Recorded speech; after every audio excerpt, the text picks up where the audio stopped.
If we bet on Sam Houston State today, whether it wins the squad round or not, but if we bet on Sam Houston State today and they don't cover and they don't win, I will buy a Sam Houston State jersey and wear it for a week on stream, looking like a fucking idiot.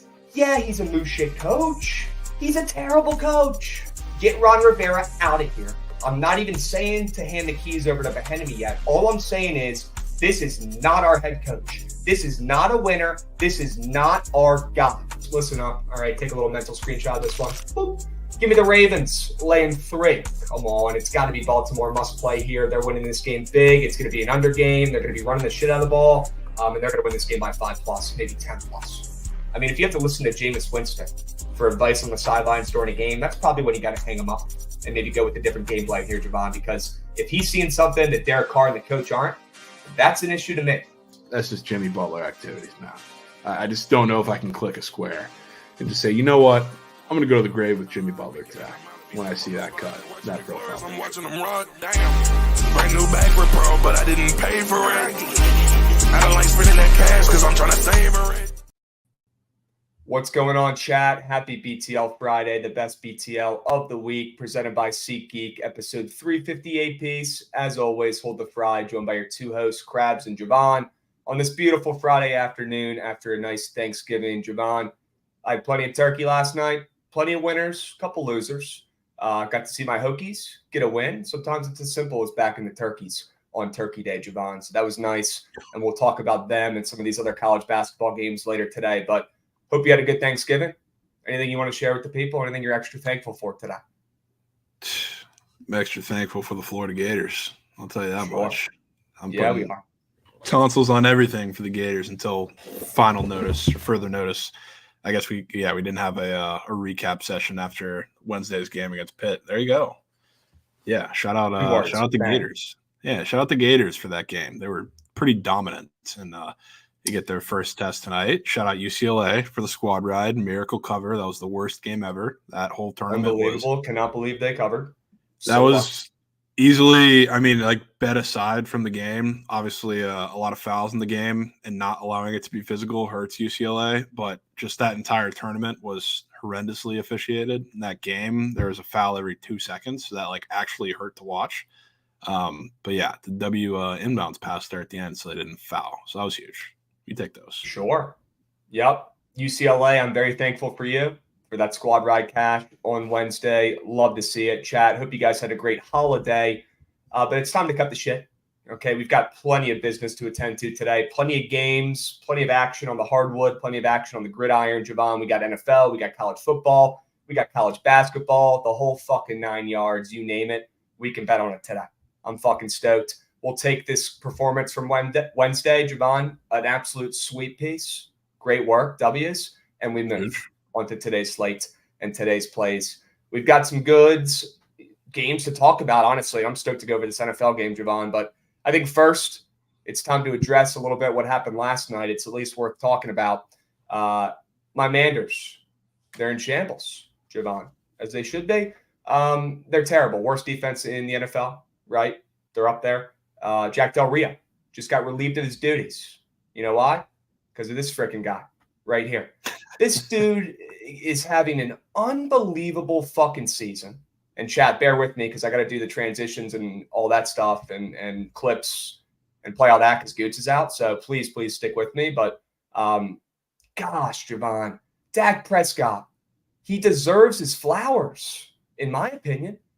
I think he's having the best season he's ever had. I mean, I was listening to them talk about it today on Stephen A's shitty show during the day.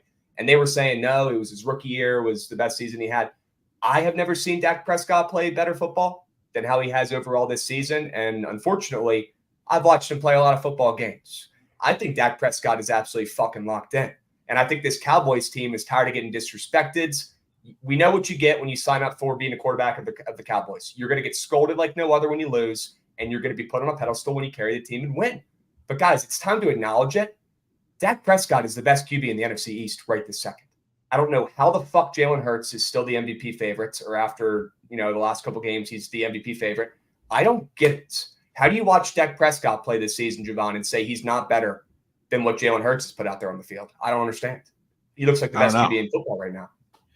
I don't know. And the problem is, like, I made a tweet saying the same exact thing because they had the tweet after this game against the Chiefs that the Eagles had that Hurts was now the MVP favorite, which is ridiculous and a part of the other conversation, but it's really not even an anti-Hurts thing directly. Like, he hasn't played very well, but he also doesn't have to play very well. So, like, it's a testament to what the Eagles are doing as a team. Like, a lot of the times, frankly, they're winning in spite of him, in spite of his turnovers. Like, he's had a couple of very bad ones in the last handful of weeks, but their offensive line is dominant. Their run game is dominant. Their defense is starting to get healthy and pick it up. So, like, the Eagles, it's a shout out to them as a team, but Jalen Hurts, to say that he is shouldering the load for that team is ridiculous. So, I mean, it's a MVP realistically has been a team award for quite some time now. We got to figure it out and watch the games. You can't say Dak has not been the best quarterback individually in the NFC. I hate Dak's guts, Jack. You think I want to sit up here and fucking talk about how good he's looked? I want to come up here and roast him like everyone else. I would love to do that. I've been doing that for years. But my brain works very well, and so do my fucking eyeballs. And I've watched Dak Prescott play some of the best football under center out of anybody at the position this year. Straight up, plain and simple. Anybody who disagrees is incorrect. There's no way in fuck that you could convince me that Jalen Hurts played better football than Dak Prescott this season overall. Yeah. It's also like the whole narrative is that he hasn't played anybody, which he's got a couple of really good games against teams that are not very good but have better defenses. And the thing is, like, the same people that are giving that excuse are the same people that said that excuse wasn't valid for Jalen Hurts last year. So you kind of got to pick a side there. And again, like, all of this Jalen Hurts is 9-1. The Eagles are 9-1, not Jalen Hurts. Because I can tell you this: if we see the Cowboys go into Kansas City, there's absolutely zero shot that they win that game or even have that game close if Dak Prescott throws for 150 yards, a pick, and 0 touchdowns. The Eagles, as a team, played great defense. The run game was great. Dak doesn't have those same luxuries. I'm not saying they're on different levels team-wise, because I think they're relatively comparable, but Dak has to do a lot more in that offense than Jalen Hurts does. So when you're talking about most valuable player to a team, that makes a pretty large difference in what the narrative should be. 100%. Jalen Hurts looks like he's keeping something in the tank. That's how he's playing right now. He's running at like 85%. I don't He's know a little what hurt. it is. He's a little hurt. He's a little banged up. You can tell with Maybe the play they're- calling. Yeah, maybe they're conserving him for when they need him, right? Which would be smart. Sirianni, very, very, very smart football guy. Knew he was going to be a great coach when he had the worst fucking opening interview of all time.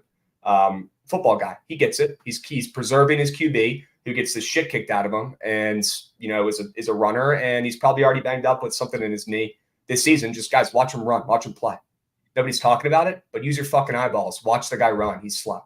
Okay, he does not look like Jalen Hurts from last year, and he's not as accurate. Really Probably hasn't something going on with his mechanics. He hasn't run like as much this year at all, especially even lately. close. So you can tell he's hurt. Like the only realistically he had as like 1 or 2 design runs a game, and the other ones are just all brotherly shoves. So I mean, there's definitely an injury going along with that. So yeah, there's something going on that we know, but we don't. All right, so I'm looking at the Purdy family right now at this Nebraska game, Javon. I don't know if you put any coins on Nebraska and Iowa. I sure as heck did when I saw Nebraska as a betting favorite. And I'm watching Brock Purdy get sacked. Nice. Little Brock Purdy. Chubba Purdy. Yeah. Pretty crazy that he's in the game right now. While we're talking guys who don't get nearly enough respect, how about Brock Purdy? He had a couple of shit games like the Vikings game on Monday night where he was in all likelihood concussed in that game ever since the bye week. And really any game other than those 2 little weird stretches of games in the middle of the season where the Niners, like I pointed out at the beginning of the season, they were playing 3 teams in 5 weeks that were coming off of a bye week, which was that's a really tough scheduling spot for any team and any quarterback and any offense to game plan against. Now he looks great again. So like if we're talking a guy who really needs his respect, I am fully willing to acknowledge that a lot of it is Kyle Shanahan, a lot of it is playing around really great weapons, but Brock Purdy, there's a reason why Jimmy G struggled and couldn't do exactly what Brock Purdy's doing. And a lot of the other quarterbacks too. He looks fantastic.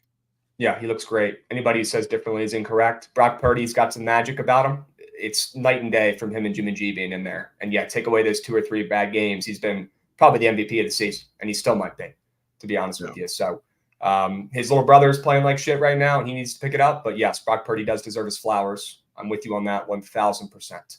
We've got some sub-bangs galore right now, Javon. We got Lembong coming in hot, so you already know the vibes. Lembong, please don't forget. We do it all for you, okay? King Castro 43 coming in hot with a subby. Thanks for the stream. The streets need it. You guys come through. Huge W. Thank you, King Castro 43. Huge W to you. We got Churamania coming in, sub-banging. Let's fucking go. W Krabs and Javon for the Black Friday stream. Sure. Guys, anything that I need to go out there and buy today? Is there anything worth my time? I don't have fucking time to look and shop for this stuff. People are sending me links. People are sending me tweets. Buy this shit, Black Friday deal. I don't have time for that. We're looking at the fucking slate. Is there anything you guys can save me some time with? A little shortcut? Anything I need to cop? Stuff. Need to cop some stuff today for sure. Yeah, seriously. Another Sam Houston State jersey? See, that would be actually mentally fucking insane if I did that. That would be weird. That's where we draw the line. No. I should get a Sam Laporta jersey today.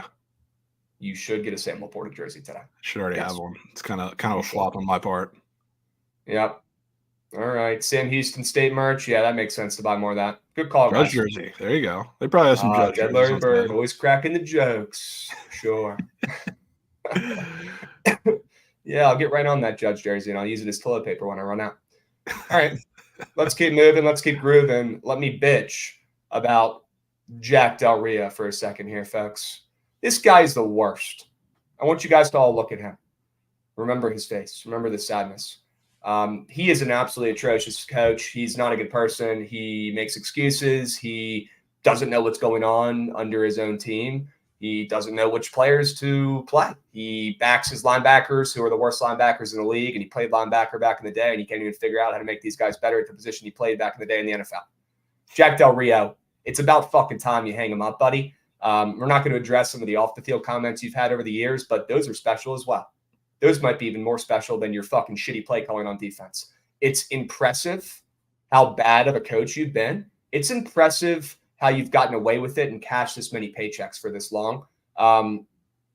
It's honestly, he's a piece of shit. He's a huge piece of shit for cashing checks this long and not making any sort of adjustments. It's been new year, same fucking Jack Del Rio, underwhelming offense where, yeah, it's time to cook up the worst fucking defensive scheme of the week out of any fucking team playing football, yeah, Jack Del Rio will do that for you. And he won't give a shit about what people say afterwards in the game. When they roast you for what plays you made or what calls you made, when they roast you for what players you put in, and you continuously sit up there with a smirk on your face and defend these guys who fucking suck or defend these plays that fucking suck, you are the problem, Jack Del Rio. And that's why you're going to be sitting on your lazy boy the next couple of months thinking about your actions, about why you just got fired from the Washington Commanders, and it wasn't even Ron Rivera. He pinned it on you. Okay? Very curious to see how this plays out, to be honest with you. I don't really think it's going to make much of a difference, Javon, because they're just handing over the fucking play calling duties on the defensive side of the ball to Ron Rivera, who I still haven't seen open his fucking mouth in years on the sidelines. They were showing him for about 20 seconds in a row yesterday, Javon. I don't know if you saw that. The guy didn't move. He didn't move. He's a statue. He stands here like this. He doesn't do shit. He's a face of the team. He came in because he was a good guy, and we needed that because we had so many terrible, heinous, disgusting allegations going on with our organization that we had to have Ron Rivera come in and be the good guy and save face. Well, Ron Rivera doesn't know what the fuck he's doing. He needs to be put somewhere else, not in the football field, and I'm not going to say it. But Ron Rivera is way past his prime, and he needs to hang them up. He is next. And I cannot believe that he's getting away with it, and he's able to cash paychecks for the rest of the season with how atrocious of a head coach he has been. You are stealing money from your new owner. You are stealing money from the fans, and you are the shittiest coaching staff I've ever seen in my life. I wouldn't be surprised if the enemy's out of here next year at this point. I wouldn't be shocked. You think he wants to be a part of this? What the fuck are we even going to do, Javon, when we fire Ron in the offseason? And it's a lose-lose for the Commanders. It really is, because we either hand Bieniemy the keys too early and he figures it out and has growing pains and we probably suck, or we don't and he's gone and we lose. What the fuck do we even do? And this is literally Ron Rivera and Jack Del Rio talking, shaking hands before he heads out of the building. Bunch of fucking clowns running around, man.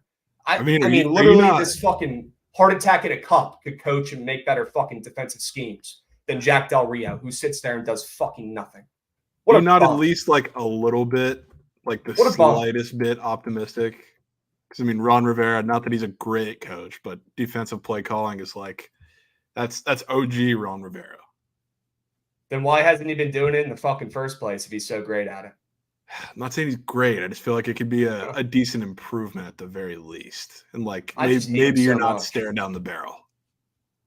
I hate him so much. I'm trying to think of stuff to compare it to. It's like you're new at your job, you're new at your company, and you see this guy who's higher up and he's seasoned, he's been around, and he just doesn't do shit. And he gets away with it because he's been here for so long. I compare it to that maybe, where it's like, Ron, I guess you're a good guy. I guess you changed the culture of this team and saved us. But you've had one winning season in the last 8 years. One winning season for Ron Rivera in the last 8 years. Does that sound like a coach that should keep his job? No. Doesn't sound like that to me. One winning season in the last 8 years, and Ron Rivera gets his dick sucked by the public because he went to one Super Bowl and he goes for it on 4th downs? Guys, you guys don't know ball if you think that. Watch this guy be a coach for the last 4 years. He has ruined our football team. They're in the same spot, if not worse, than we were 4 years ago. Ron Rivera has come in and not done a single fucking thing. Dude's a bozo. So no, I'm not happy that he's taking over the play calling duties. I'm not happy about any of this shit. Let me ask you this. Would you rather, just in the hypothetical situation, would you rather him take over play calling duties and finish out this year that already, I mean, really, what are you playing for at this point? Or would you want Bieniemy to get started early? So I feel like you would rather him finish out the season the way it is now that it really doesn't mean anything, and give in the case that it does go to Bieniemy next season, I feel like you would want the offseason to do that. Yeah, I'd rather just give him the keys now and see what he's got. Why not get a larger sample? It's like the Sam Howell problem, right? When Ron Rivera didn't even know Sam Howell was good after the first game of the season this year. When he's like, oh my God, if I knew he was this good, I would have played him earlier. And he's laughing. I'm like, is this funny to you, dude? You don't even know how good your fucking quarterback is that you drafted in the 5th round last year, you fucking idiot. He doesn't know anything. Yeah. Oh, what a joke. I'd rather have a stapler calling plays and be my head coach. Or Beaster. Doesn't matter. Crazy. Oy. All right. We move. We groove. We're going to talk about some games today, chat. Had to get that one off my chest after an absolute thraxing last night for my Manders. So I appreciate you guys listening. I'm thankful for you. Okay. We're going to pivot. We're going to move. Let's get this going. Okay. Need Goots, man. It's days like this where you realize how important a glue guy Goots is. Javon, it's that simple. It's the absolute glue guy. He keeps the locker room together. Need him. I mean, yeah, talk about locker room guy, talk about team player. Are you kidding me? That's just Goots. Right up his alley. Javon, let's do college football weekend previews. You're down for that? Sure. Sure.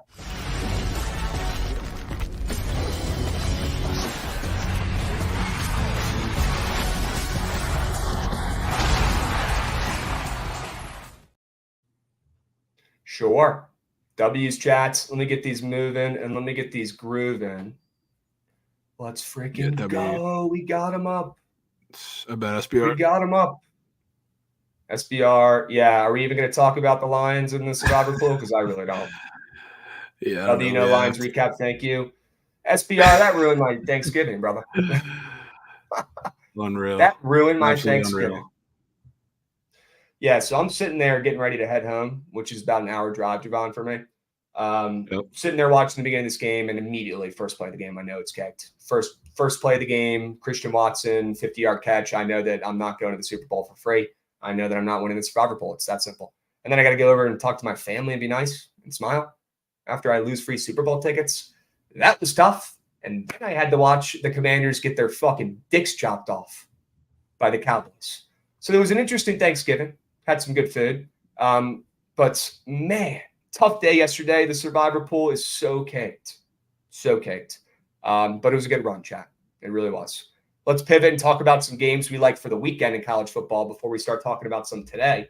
Javon, a couple unders we like. I like the Colorado and Utah under. You'd be surprised, but if you go back and check the data, check the Carfax, you'll see that Utah's kind of been an over wagon recently. I feel like their defense has taken a step back, and they've been putting up a couple points, honestly. Respect. Was not expecting it here with these backup QBs.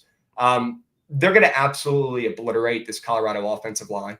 It's not even going to be fun. Like, somebody might get hurt this weekend. Utah's going to come out angry. Their defenses look like shit the last couple weeks. I love the way this total's moving and grooving down. The Colorado offense, their line is going to have zero chance against this Utah defense, who has had a couple bad games in a row and has a prime matchup against this shitty offensive line.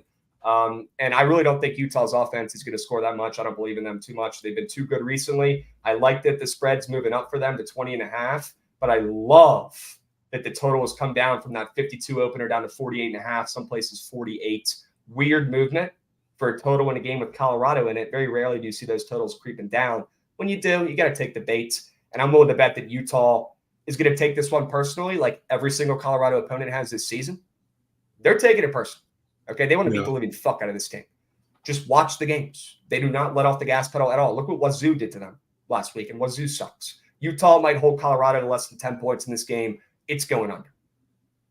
I'm in. They also have we're not talking about squares yet, but I saw a Bryson Barnes rushing touchdown up in this game, which I thought was strange. Not when you, I guess, like think about what he does, but it's not like he's getting that every single week. He hasn't sniffed that. So I thought that was weird. So I'll be taking that too, but I'm with you. Okay. I think this is one of the weirdest totals of the week, the under that I chose. Liberty UTEP, which, I mean, UTEP, surprisingly, I mean, a lot of it's because of their defense and because they have to chase a lot of these games, but they have been printing overs. And on the other side, I mean, Liberty has scored 40 plus, and I don't know how many games in a row, dating back to, or nearly 40, 49 in their last game against UTEP, 38 against Old Dominion, 56 against Louisiana Tech, 42 against Western Kentucky, 42 against Middle Tennessee State. Like, they have been absolutely demolishing teams. And their defense, like, truly hasn't been that much better because they're giving up 20, 30 points in every game too.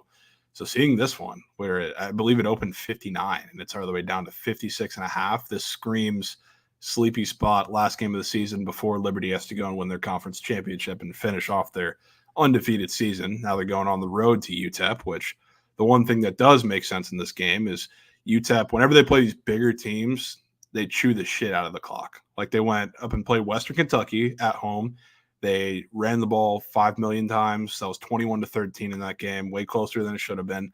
Same thing with New Mexico State. Moves. Sorry. Nebraska making moves. Nebraska huge. What's the score of that game? 10-7 Iowa, 8 minutes left in the third. Probably the worst game I've ever watched in my life. Yeah, kind of would expect that. Mhm. But yeah, basically UTEP, whenever they play bigger teams that they know they can't go out and score with, they chew the shit out of the clock, and they haven't been like too unsuccessful at it. So that's where it does make sense. But I think that line and that move down almost a full field goal at this point is one of the stranger things I've seen this weekend. So I'm gonna have to be on that. I'm in. That is a nasty under I can get behind. Fade that Liberty offense in a little bit of a look ahead spot here with the conference championship on the horizon. They got to go through UTEP first. Maybe UTEP runs that clock, tick, tick, tick, gets a cover and gets an under. I'm in. I like the play. All right. I got to get this moving and grooving here. God, Goots must have some freaking He's a wizard. fingers, dude. How does he get these damn screens up so quick? It's honestly so impressive. He's probably got them pre-locked. Yeah, I kind of have him pre-locked too, but you still got to scroll a little bit. Are we up? Yeah, dude. We're up. We're up. Meat on tape.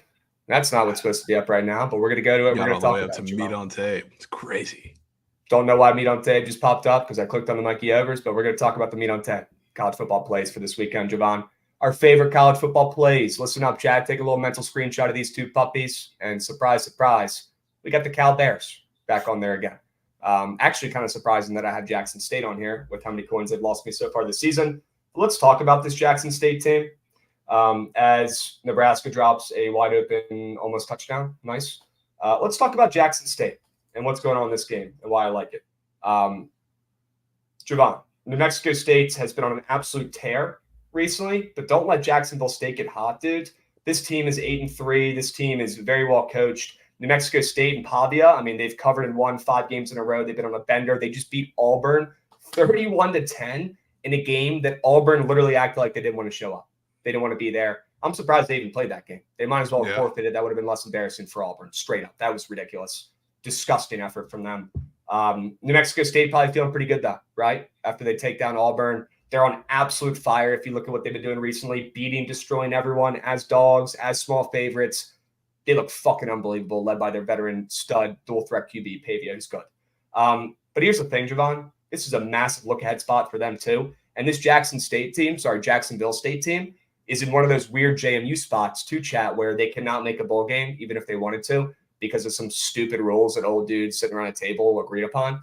And now we're sticking with it. So Jacksonville State, this is honestly their last game of the season, and they're not going to go out with a loss. They're going to go out and treat this game like it's their fucking Super Bowl, and they're going to go out there and get a win. And let's not act like I don't love this game because the line also flipped from +2.5 to -3. Okay, you got me, chat.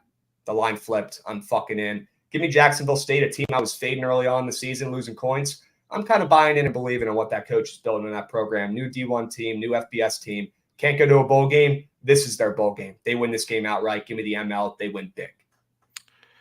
Yeah, I'm with you there. It's kind of a mandatory fade spot. I wanted to take something off of that New Mexico State Auburn game. I just don't know if I can get to the counter with Auburn, even though that's probably the side I would take. So I wouldn't mind fading New Mexico State. That's the way to do that this week.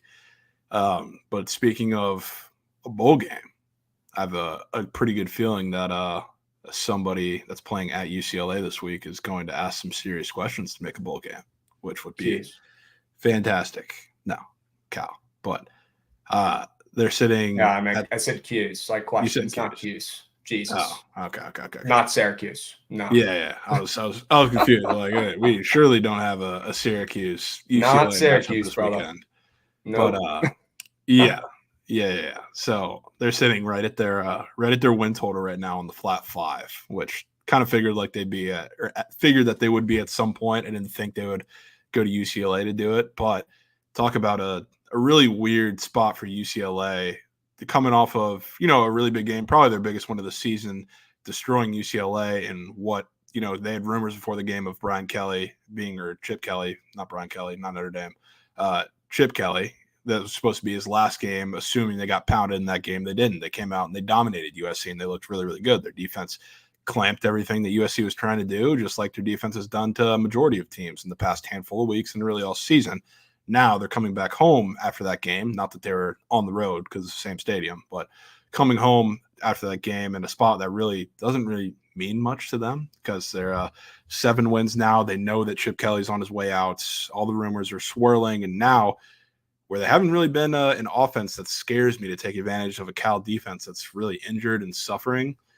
This feels like such a strange spot where Cal is going to get it done this week, especially being that they're going to have to win with Fernando Mendoza with his arm. Like, this is not a game they're going to be able to win with Jaden Ott because UCLA defense is stout everywhere, but especially in the run game. Yeah, but they have shown a little bit of vulnerability downfield in the passing game and on the road in a spot that kind of lacks motivation for UCLA. I'm 100% in to say that this is the game where he wraps it up and kind of figures it all out. He's gotten stronger every week. I think now's a pretty good spot to buy in on a spot where you don't expect them to come to play against UCLA's defense.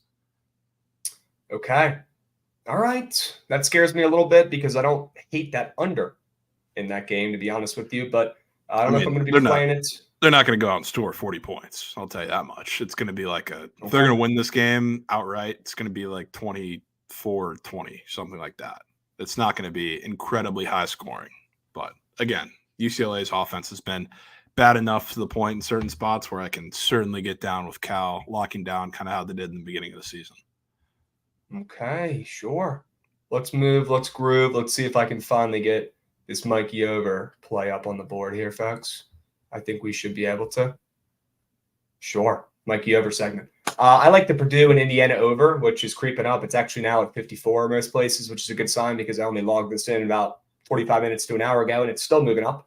I'm surprised to see this total is high. I'm surprised to see it moving up. I love to see the spread moving towards Purdue from 2.5 to 4.5. Already weird. I like Purdue in the spot as well. I think this is going to be the Hudson Card send-off game where he, out of nowhere, hilariously has a fucking legacy performance. I don't mind. It's more than passing yards, more than 208.5 is what I believe it's at. But after Indiana is coming off an under, after Purdue is coming off an under in their last game where they only put up 15 points, a little confused as to why this total was honestly that high in the first place and moving up, especially since Indiana's cashed an under in 2 of their last 3 games and really has not been putting up many points. I think this is going to be a Purdue masterclass. Love the way the spread's moving. Almost took the bait on Purdue, but this is my other way of doing it because I fucking hate that team and they don't have winners or closers on their squad and they're terribly coached. And I don't want to put my coins on them anymore. Instead, I'll bet the over. I think it's going to be led by Purdue and Hudson Card leading the way. This offense has shown flashes of being pretty good in recent weeks over the last month and a half where they put up a couple 30 burgers. I think we get another one today in the spot.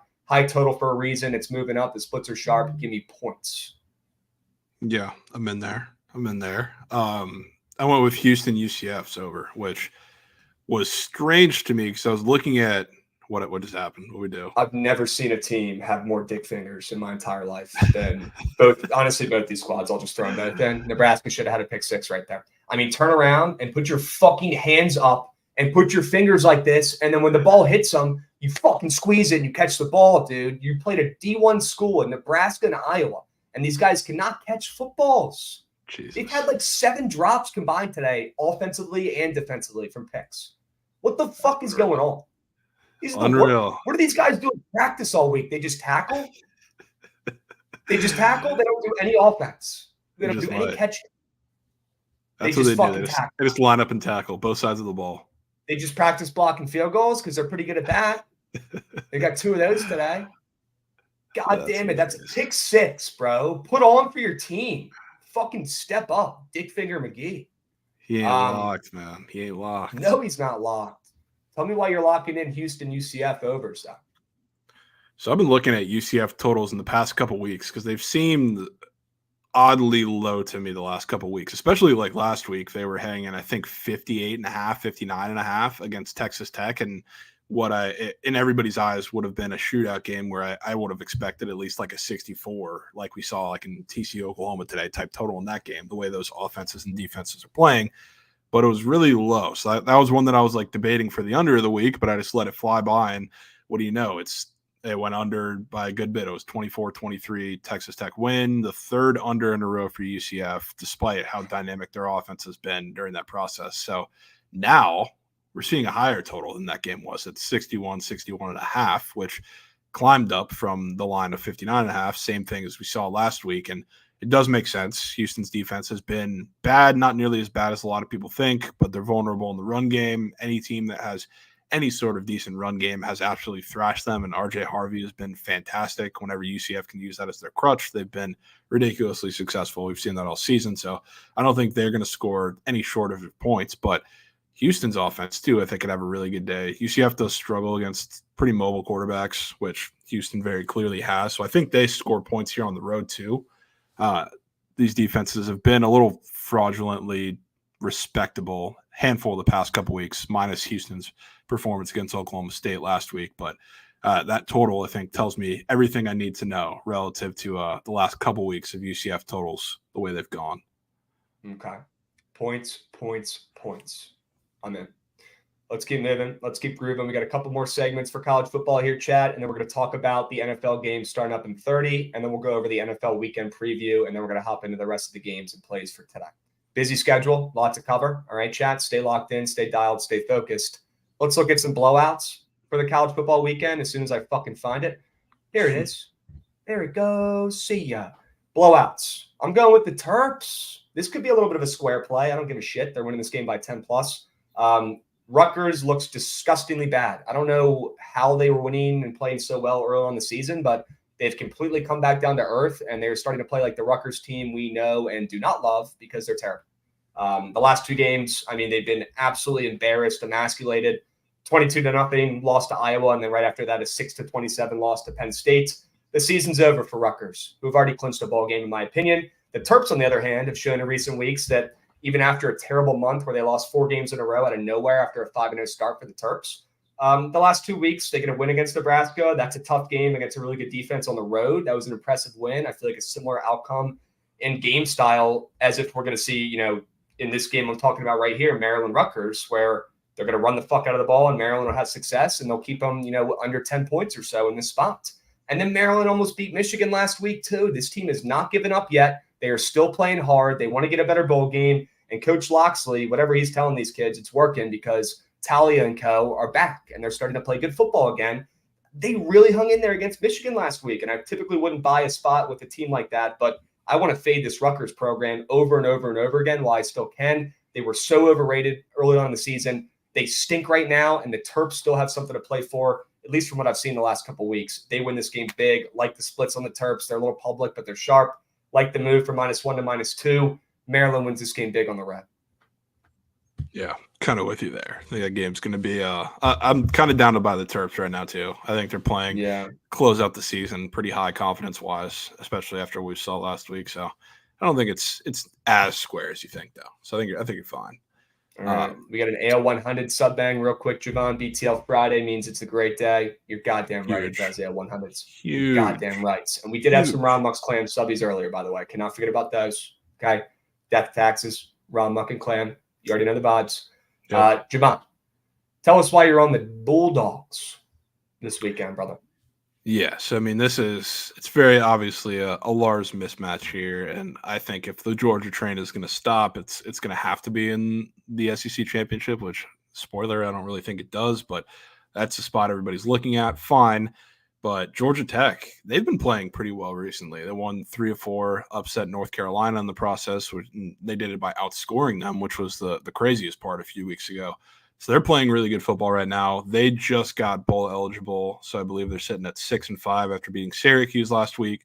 There's just mismatches across the board when you look at what their defense gets destroyed by. Like, they're one of the worst rushing defenses in Power 5. So Edwards is going to have a massive day. Whenever Georgia can rely on that, it's a great thing. But they also have linebackers who can't cover in coverage or can't play in coverage. They have very small corners. So if one of them or multiple of them get switched on Brock Bowers, you know that what's going to happen the entire game. They're just going to get absolutely abused. And I don't think they're going to need to have to pull it out that much because they're just going to punish them in the run game. So this just feels like this game always just ends up getting weird at the beginning. I guess you think Georgia Tech's going to stick in it for a quarter or so, and then you blink your eyes and Georgia's up 45-7. I think it's one of those games, especially with the spot that Georgia Tech is coming off of, and I don't really take into account too much of the look-ahead spot when it's a team when you have a big advantage in the trenches like this, like Georgia does in this game. So I think this is brutal. Okay. Georgia smackdown against Georgia Tech. Sure. We got a sub bang from Mitch's Gaming. going to Vegas in a month. Spoon feed the coin. We got you, my man. All right. We're gonna have plenty of plays for you to tail tonight and this weekend. All right, stay locked in. We got one more college football segment to do right here. I think we've got some upset alerts, and I'm mad at Javon for his upset alert, but we're gonna talk about it here in a second. You guys can probably already guess who it is. I mean, kind of bullshit. You did like say yourself when we were talking about this game that you thought this was going to happen too. I mean, yeah, and I would have taken UVA if you didn't in the spot, and I would have talked about it. So I'm just busting your balls. The Cavaliers will win that game. They sure as hell will at least cover, because what the fuck is up with that spread? Why don't you kick us off here and tell us what the hell's going on with the Cavaliers only getting 2.5? Yeah, I mean, that doesn't make very much sense to me, to be honest with you, the way that VT is playing. I know they just had a little shit show, which kind of looked like a very similar trap where they were getting, 2.5 at home against NC State, coming off of a dominating win on the road against Boston College, which they never do. So seeing this back at home for UVA, where they're only catching 2.5 down from 3, and I think there are even some 2s starting to pull up. That's kind of all I needed to see. But I believe it's going to be Calandria starting again this week, which I think he's the best and most dynamic version of this offense, which is kind of what you need against VT, because they give up a lot of explosive plays. A lot of them are on the ground, but I think Calandria can expose them in a couple of different ways. So, I mean, the line's very telling, but I also really like the spot for UVA in a big rivalry matchup here at home. Yep. Unfortunately, I agree. Josh Mitty, it always is and always will be UVA. But I'm a little bit worried about the spread being so tiny. Not going to lie to you. Not going to sugarcoat it. I know how these games go. And I know that spread should probably be closer to 4.5, 5, even with the Hokies on the road. The fact that it's 2.5 tells me everything I need to know. Fade the Hokies this weekend. I'm going to be so pissed off on Monday when we come back for BTI when they lose. Yeah, there we go. I'm going with the Gators. Javon, I know both teams are going to be without their starting QBs, right? We're not going to have a Mertz. We're not going to have a Jordan Travis. I don't care. I'm still taking the points with Florida here, and I'll back that defense at home against a Florida State team that mentally just has to be checked out. They know that whether they win this game or not, they're going to get fucking the shit kicked out of them probably by Louisville next week anyways. It's not going to matter. If you don't have Jordan Travis running that offense, it's going to be really freaking tough, in my opinion. I know Florida State has a decent D-line, but I don't know if that's going to be enough to beat Louisville next week. This week, though, Florida State getting 6.5 points, coming down from 9. No QBs, okay? No Graham Mertz, no Jordan Travis, like I said, but the kid who went in for Graham Mertz actually played pretty well after, went 4 for 5 in that last game, and I think they'll keep this game within a touchdown against Florida State without their star QBs. Rivalry game, already like taking Florida with the points here. Love that there's no Travis. I think Florida State's going to be a little bit checked out. I like that the total's coming down in this game. Already thought it was kind of high, though, so I don't think it's going to be like a 0 to fucking 3 type game in this spot, right? That total's pretty high. Never is. Doesn't matter who's playing QB. That total's pretty fucking high with backup QBs playing. There's going to be points, just like the UVA and BT games are. Doesn't matter how good, how bad, doesn't matter what the scenarios are. You grab the dog and you hold on for dear life, and you're probably making points more often than not. It's another one of those rivalry spots where you grab the points with Florida here at home, and they'll figure out how to keep it within the number. I think Florida State just could be mentally checked out. I do. Yeah, I mean, I don't know if they'll be mentally checked out, but I think it's a really good spot for Florida here at home with Max Brown at quarterback, who I kind of like too. He's definitely no Graham Mertz. He's not comfortable enough as Graham Mertz or has the experience, but I'm kind of excited of what he can do. And this FSU secondary, or even their front seven, you could argue, hasn't really been tested by many teams over the course of the past handful of weeks, really all season, because they haven't played anybody, period, outside of, game 1, week 1 at LSU or against LSU as a neutral site game. That was really a home game for FSU. So now you're going to get it. Florida's just as physical, to be honest with you, as the FSU on both sides of the ball. The secondaries are both very bad. Florida State's been able to skirt by and not be exposed. Florida's played much better competition, so you've seen it exposed. So I think this is a solid spot for points, and I wouldn't mind a lot of them being from the Gators. Okay. Grab the Gators, grab the Cavaliers, chat, and hold on for dear life. We may need those points. We might need them. All right. Chat, those are our favorite college football plays for this weekend. Okay, and we're going to talk about the games starting up this afternoon as well. Don't you worry. Don't you fret. Right now, though, Javon, I think before we hop into the NFL weekend preview, let's talk about the game that starts up in 25 minutes. Jets and Dolphins. Why not us? Looks like we got Tim Boyle hopping in under center here. looking to get some reps. It's about that time. Finally got to go ahead and hang him up here for Zach Wilson, who has just been absolutely fucking dog shit. Party's over, buddy. It's Tim Boyle season. Javon, this guy, I looked up his stats at UConn. His freshman year, he had 8 picks and 0 tutties. I want to bet on this guy today. He's going to keep it within 10 points. I don't know how I said those 2 sentences back-to-back, but I did, and I mean it, and I believe it. Give me Tim Boyle. Give me the points. He ain't throwing picks. I would love to do that and fade him or take him to not throw picks on Prize Picks somehow, but they only had that half passing touchdown up, which I still kind of want to take for our guy Tim Boyle here. I think the Jets defense, all jokes aside, is going to keep them within this game and keep them within the number here against the Dolphins, who, sure, their defenses look good recently too, but their offenses looked a little shaky. The Chiefs kind of stuffed them in a locker in their last game. I think the Dolphins continue to struggle a little bit offensively as Tua continues to not play his best. I feel like this team peaked in the first month of the season. I have not seen them return to that form yet in weeks. Not going to happen tonight against the Jets defense. I don't care who the fuck is playing quarterback for the Jets. If anything, this is just giving us more points on the spread to grab on and hold on to. Just so happy that Zach Wilson is out of this game. Give me Tim Boyle. Give me the points. Give me the spread.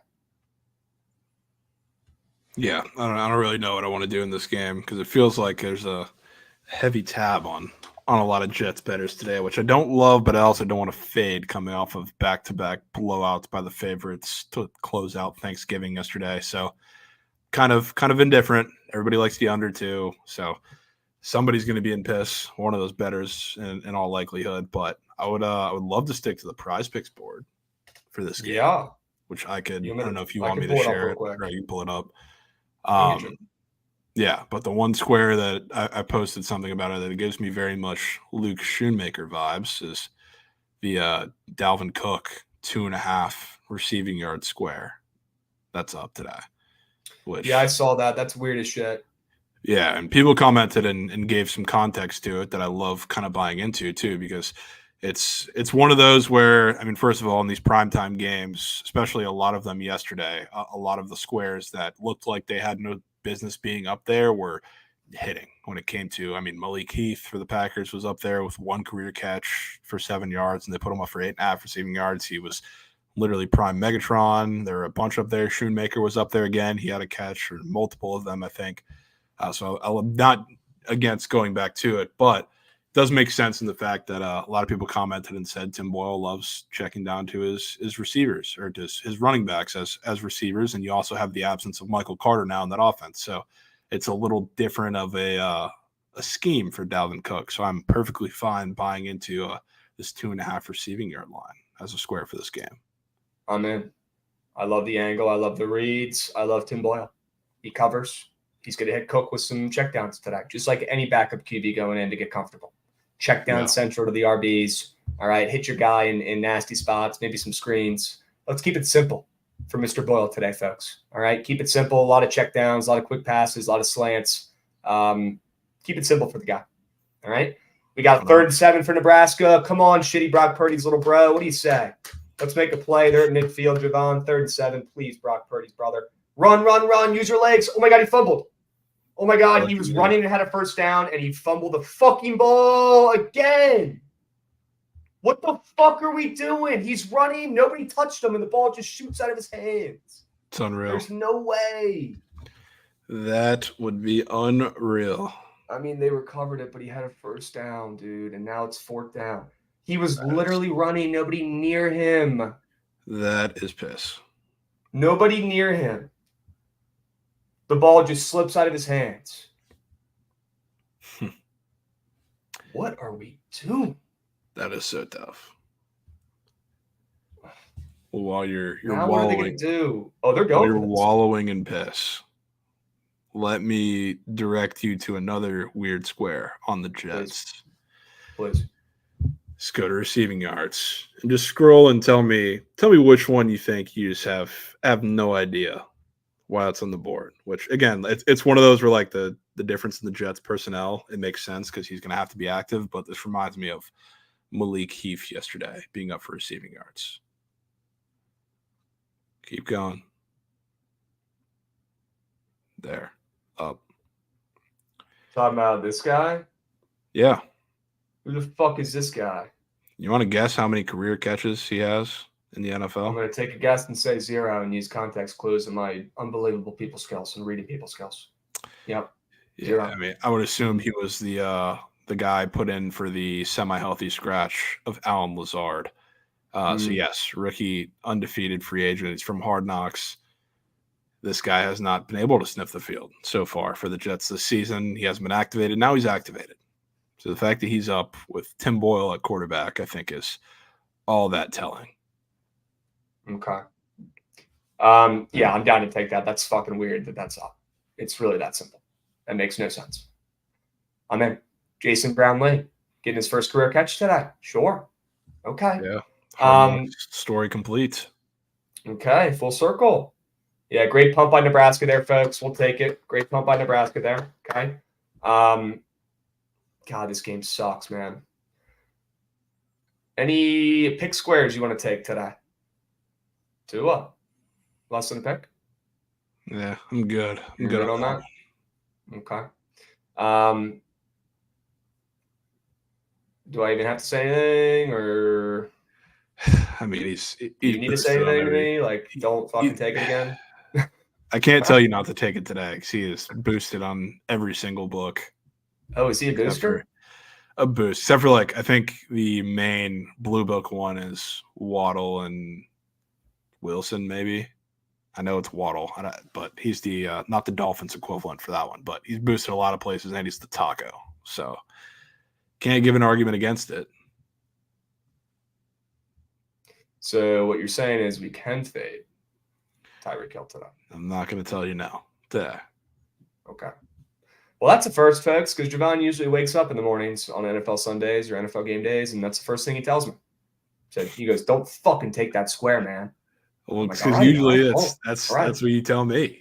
I don't just send it out of the blue. We're talking about squares, talking about plays. He's just like, first thing that comes out of your mouth is, "Yeah, can we fade Tyreek Hill this week?" Yeah, every week. The guy fucking scores every week too, I bet. But if he's getting if he's a booster today, I could be down to fade. He's in a lot of boosts. Yeah. Should we just throw Kelsey less than a touchdown there for the shits and gigs? No, don't do that. Fuck Travis Kelsey, man. He's the worst. Don't do that. Any sack squares we can fade? These are free. Whoa. See, this is the one where we got to stop. This is where I lose you? This is where you lost me. All right, fine. What about Max Crosby with a gorilla finger blunt in his mouth during the game, probably? This guy smokes every second of the day. It's unbelievable. I mean, he's probably getting a sack on Pat. Yeah, probably. But it looks a little too free, doesn't it, huh? Does it, though? It's also Pat Mahomes. We're going to talk about Mahomes in a little bit when we go over the weekend stuff. Okay? TCU on a comeback trail. People are talking. I'm peeping. Is this true? Dude, they do this every single time they go to Oklahoma. They're going to come back and make like an attempt, and they just always get it too close, but don't get over the hill of the massive comeback. It happens every single time.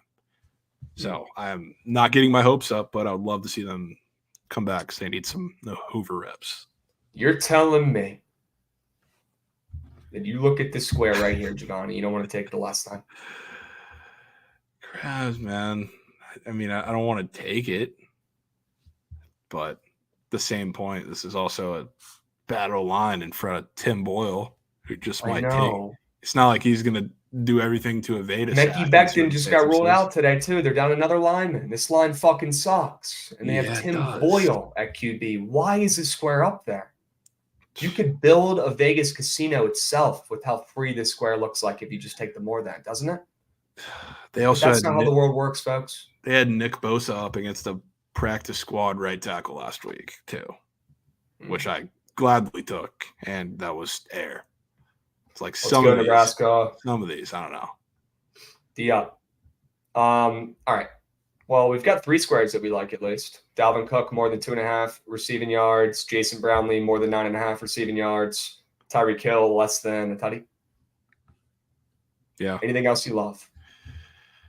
Just for the sake of pairs, because it's not NFL, but it is coming up relatively soon. I think we get a what happened? What happened? The fucking 300-pound fat Iowa QB literally fell on the snap, and as he was falling right before he touches the ground where it'd be a safety, he has an unbelievable pitch to his running back. Now it's 4th down. They did get a stop eventually, but that could have been a safety. That sucked. Yeah, GG's. All right, continue. Yeah, what I was saying, it's just for pair purposes, because I need a couple in these games because those are same team squares with Cook and Brownlee. I think Cody Schrader has a massive game on the ground today for Mizzou. I think that game starts in like an hour and a half or hour 15, I guess it is. Why is he not up anymore? It's SCH. What the? Yeah, 116. Jesus, Murph. Jesus, Murph. Yeah.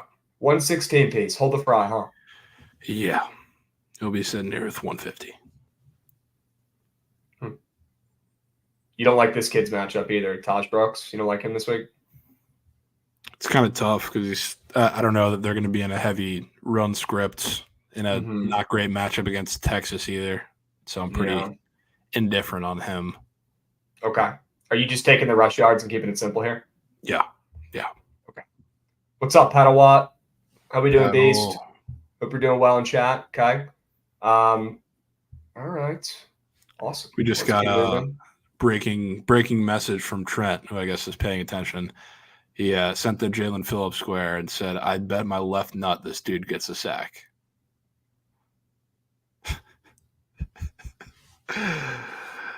Say that again. The Jalen Phillips square. Said No, just say the words again. He said, "I would bet my left nut this dude gets a sack."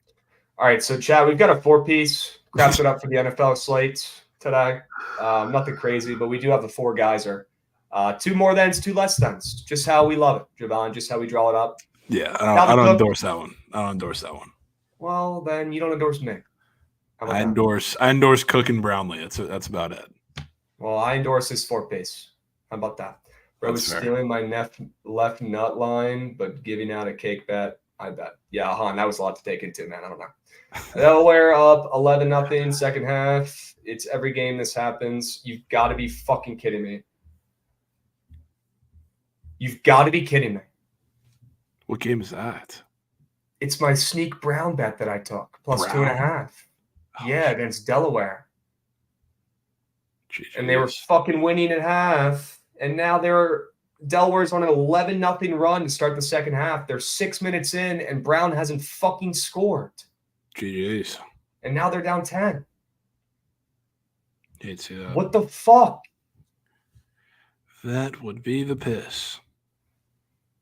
1087 the piss. Welcome. Sorry, 2 halves. As the great Mikey Over says, first halves don't matter. The second half they're trailing 11-0, Javon, and fucking that's over. It's okay. That's the issue here now. Yeah, GG. All right. Any other squares you like in this NFL game? Nah, I think I'm good. Okay. I'm going to lock in this Forberg. Why not us? Boop. We're in. All right. Awesome. Javon, are you going to be taking the Jets on the spread, or are you too soft? Very soft. Way too soft. Dude. I'm good. I would be. You really think it's that public?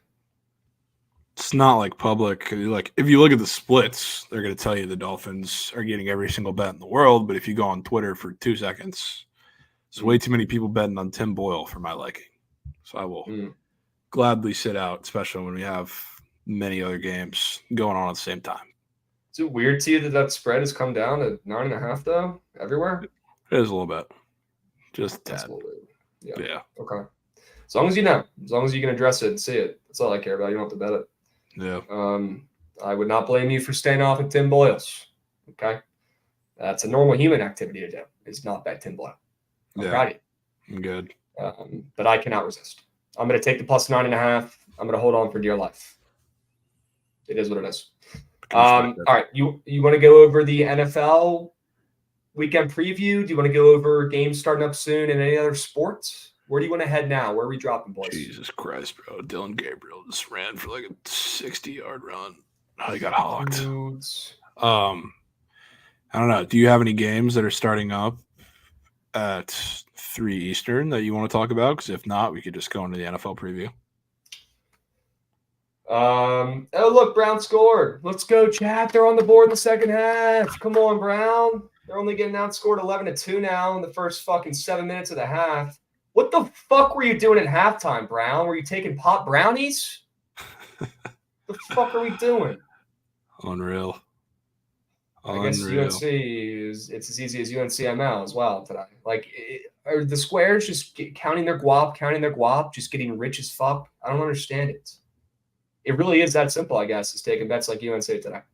I don't love anything, Javon, in the next couple games in CBB. I don't think I'm playing anything. The only one I would potentially lean and might bet is this Villanova-Memphis college basketball game. I like that under. That's the only thing I want to We got time for that. Here. We got 30 for that. So, yeah, let's do NFL preview now. Sure.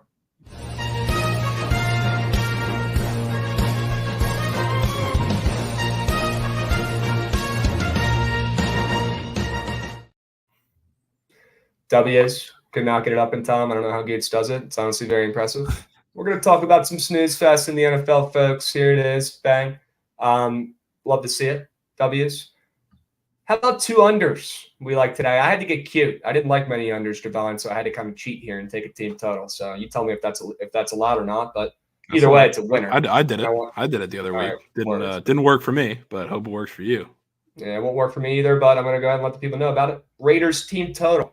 Under 16.5. Guys, I see this game going kind of like the Bills last game did, where they went in and absolutely motherfucked their opponents and played some of the best defense ever and kind of just turned their season around and just said pretty much just gave a big middle finger to the public and everybody else who's chirping them. That's exactly how I see this Chiefs game going after a loss last week. I think Patrick Mahomes is about to go nuclear in this game. I think he's going to go vintage Pat Mahomes and absolutely motherfuck this Raiders defense, who is not good. So they have a decent D-line, but against Patty Mahomes, I trust him to make the right decisions. I love that the spread has slowly moved up towards the Chiefs. I'm okay with the splits. They're a little bit public, but some big bets coming in on the Chiefs. I like that the total's moving down in this game because here's how I see it going. I don't know if the Chiefs are going to let the Raiders score in this game. We've seen since the Raiders made a move at head coach, them cover 3 straight games in a row, Javon. The Raiders are back. They're 5-6. Maybe they could even make the playoffs with their new QB, Alex O'Connell. A little too much good vibes for the Raiders recently, Javon, in my opinion, and terrible vibes for the Chiefs. This is when we flip that motherfucker and we back the Chiefs with that spread continuously moving up, and we fade the Raiders, who have covered every week since they've gotten their new head coach. I love this spot for Andy Reid coming off an embarrassing loss in a game where they shouldn't have. We have never heard the Chiefs get roasted this much ever since Pat Mahomes took over. Sorry.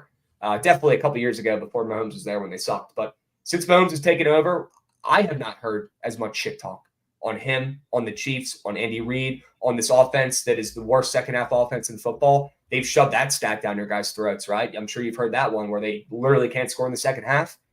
I got a feeling this team's going to be scoring in the second half plenty. And I have a feeling they're going to be absolutely blowing out the Raiders in this spot. And let's not act like the freaking Chiefs don't have low-key one of the best secondaries in the NFL. They might not have the big name guys, but they are clamps.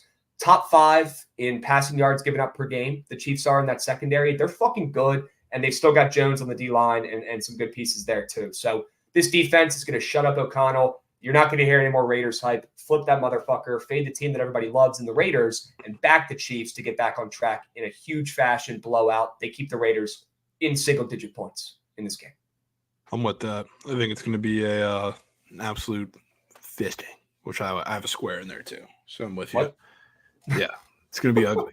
It's going to be like that. Yeah, that would be ugly. Yeah. Yeah, I went with the Texans-Jags under, which really this isn't like a CJ Stroud Texans hater type fade like you would think. It's actually be more buying into their defense against Trevor Lawrence, which we've kind of talked about, or I've talked about at least. One of the most overrated units in football and overrated quarterbacks from the beginning of the season is Trevor Lawrence, especially when he's had to face good teams. And this DeMeco Ryans defense is flying right now, and I think they match up pretty well to put pressure on Trevor Lawrence and make sure that the Jags really can't get much going in the air consistently. So I like their defense, and on the other side, I like the Jags defense up against CJ Stroud. I think this is going to be a relatively conservative style play call in this game, at least compared to what we've seen in the last couple weeks. Like Singletary has been amazing, and I think they're going to try and establish the run game, but I don't think they're going to be incredibly successful in that. So I think it's going to be a game where you're going to play conservative a bit against a Jags team who has forced, I think, tied for the most turnovers in the league on defense. So CJ Stroud coming off a couple games where he looks like a turnover machine, 3 picks in his last game. He's had a handful of fumbles in between there too. I think they're going to try and make sure that he's not giving the Jags a short field position. So a little more of a less shot style offense for the Texans, especially now that they're playing against a little more man coverage like the Jags have been playing the last couple weeks, which in reality, they've been feasting against zone coverage, which is a lot of Tank Dell when he's having massive games, and Nico Collins is more the man coverage guy. So I think this is a little different of a spot than we've seen the last couple weeks. So I think this is a snooze fest, not as exciting as we'd hope. Okay, and the book is out on Stroud. That's all we need to know. It's not out on Stroud necessarily. It's more that offense a little bit. There's a way to beat them. You don't say many things that I disagree with / that don't end up working out pretty well. That's one of them that I don't think has worked out the best, and I'm not going to give it up. Well, the way that I talked about it too, I said the book is out on Stroud, but he's going to be able to adjust at some point, which he did. In both of those games, he did that in game. Like, you look like shit in the first half, then injuries happened, everything happened, he adjusted. So it's not like the sun isn't on the other side of the horizon here. It's just he'll get there against shittier teams, not named the Jags, that they play the rest of the season. Do you think Houston wins this game? Kind of think they do, but I don't. So do I. I don't know if I like them enough to bet them, but that spread just slowly all week has just crept down. That plus 2.5, plus 3.5, where it was at earlier, is just disappeared, gone. The Jags are such like a zigzag performance team. Like, they put a couple of good games in a row, I guess you could say, like, results wise, in their little stretch where they run a couple of games in a row, but like, they didn't play fantastic in all of those games consecutively. And like, now they're coming off of the Niners beat down. Now they just dominated like they should have the Titans. I think this is where you go back to a game where they struggle, at least on offense. Okay. Let's talk about a couple games, a couple bets where we don't think there's going to be struggling offenses, Javon. 2 overs we like, a.k.a. 2 Mikey overs, okay? Baltimore and Chargers, over 48.5, Javon. That's where I'm putting my coins on for an over this weekend. It's square. Don't care. I don't see a world where Baltimore's offense doesn't shine and thrive against the new shit overrated Chargers. And I'll tell you what, the 4-6 Chargers have something to prove as well. Okay, and so does Justin Herbert. And playing at home here in the spots, I think they'll be able to keep up with the Ravens' offense. I love the matchup for guys like Zay Flowers in this spot for the Ravens. And I think Justin Herbert will be able to keep this one, maybe even within the number at that plus 3.5 mark, which I like. I don't love. And we're about to see a Nebraska field goal right now, by the way, potentially to take the lead with 6 minutes left. So I'm about to lose my mind and freak out. We need to watch this and see what happens. Need to see this go through the net, Javon. Please. Need to see this go through the net. 44-yard attempt for Nebraska. Please. Could be huge. Could be massive. Please. And it was the worst kick I've ever seen in my life. It was the worst kick I have ever seen in my fucking life. It wasn't even close. Why are you even on the team? That's unreal. Why are you on the team? That was the worst kick I've ever seen. GG's. Okay. Back to the plays for this weekend where we can cash and get these coins back because Nebraska ain't hitting. Plenty of points to go around in this Chargers game. Javon, the totals come up from 44 to 48.5. Sunday night football game. I think we start to get some primetime overs to close out the season. There's no way that we get an under in every single primetime game the whole year. This is going to be another over in this spot. Baltimore, Chargers, total moving up. Splits look good. Offenses are primed for good matchups. Chargers backs against the wall. They have to get a win here. Their offense is going to shine at home. And Baltimore's offense is a well-oiled machine, and Zay Flowers is going to shine against this new shit Chargers secondary. All right. Bailey cooking. Yeah, I'm with that. And one of this Bucks Colts over, which whenever they play, this game automatically gets weird. And I'll tell you what, from a defensive perspective, the one thing that shredded the Bucks when CJ Stroud was there, obviously this is Gardner Minshew, not CJ Stroud, but when the Bucks don't have one of their 2 corners, main corners, in Jamel Dean or Carlton Davis, they don't blitz at all. Their blitz percentage goes down like 50%. Now Carlton Davis is a game time decision. Jamel Dean is out. Levante David, who is their best tackler in space from the linebacker position, who also plays a big part in the blitzing, is out. So they are getting no pressure on Gardner Minshew. It's not going to happen the entire game. They've been a decent run defense in the last couple weeks. They actually didn't play terrible against the 49ers last week outside of the big Ayuk shot. The defense didn't. But now they're coming to this game super banged up after this road trip. They're really, really bruised and battered. Now they're going to have really Ryan Neal coming back, which is more of a detriment than it is any sort of help in the deep shot area there. So I think guys like Josh Downs, guys like Michael Pittman are going to absolutely do dirty things to this defense. But on the other side too, like Baker, this is just kind of a defense that's set up perfectly for him to just not do too much in this offense and dice it off a little bit. Again, another game where I like a lot of the receivers for the Bucs. I think Godwin has a really solid game. He usually does in situations like this. Rachaad White too, one of the more favorable matchups he's had in the last couple of weeks, where he's starting to get going a little bit. So all signs, I think, point to offense for me in this one, with how bad the matchups are for both the defenses and on the Bucs side, how banged up they are. Okay. 2 words. Overs. And we move. Points. It really is that simple. Points, points, points. All right, chat. Let's move on. Let's talk about some blowouts of this NFL weekend. 2 teams we think are going to win and win big. You're going to be surprised when you see them. Javon, I'm kind of happy you took the Titans. I like that play myself. I went with an even weirder play. I went with the Patriots -3.5, and I'm still trying to figure out why the Patriots are laying 3.5 points. We don't even know who the fuck is playing quarterback for this team. And I'll tell you what, after Danny DeVito, with his Jersey Mike sub in hand, fucking sliced and diced the Commanders defense in his last game, I think he's going to be absolutely atrocious and probably have one of the worst games in the history of the NFL at QB in this spot. And we're seeing an Iowa bomb down the fields, and thank God that receiver can't catch shit, because Iowa stinks, and they are the worst offense of all time. Did their coaches choose to sign up for those incentives where they had to score a certain amount of points to keep their jobs, or was that the school that made that a rule? Because what the fuck were they thinking putting up 35 points a game at Iowa? Who knows? What? They can't even score 15. What are we doing? Yeah, Javon, the Patriots, you tell me why they're -3.5. Straight up. And also, like I talked about with the disrespect for the Chiefs, we have never heard this much disrespect on Bill Belichick. We have never heard this much disrespect on the Patriots since we've been shitting in diapers. Javon, straight up. This team has been elite. This is the first time ever they've actually sucked this much ass. This is when I want to back them -3.5, and I'm still trying to figure out why they're a favorite in this game on the road after what we saw the Giants just do in that last game. So I don't know, but I'm taking it, and they're going to win this game by 4 at least. Yeah, I can't say I'm obsessed with the Pats. Not going to lie to you, but I went with one that I kind of look at pretty similarly. Despite how bad the Panthers are, I can't really come up with a situation to justify them laying 3.5 either in this situation, because you have the Titans have been terrible. They've been bruised. They've been battered.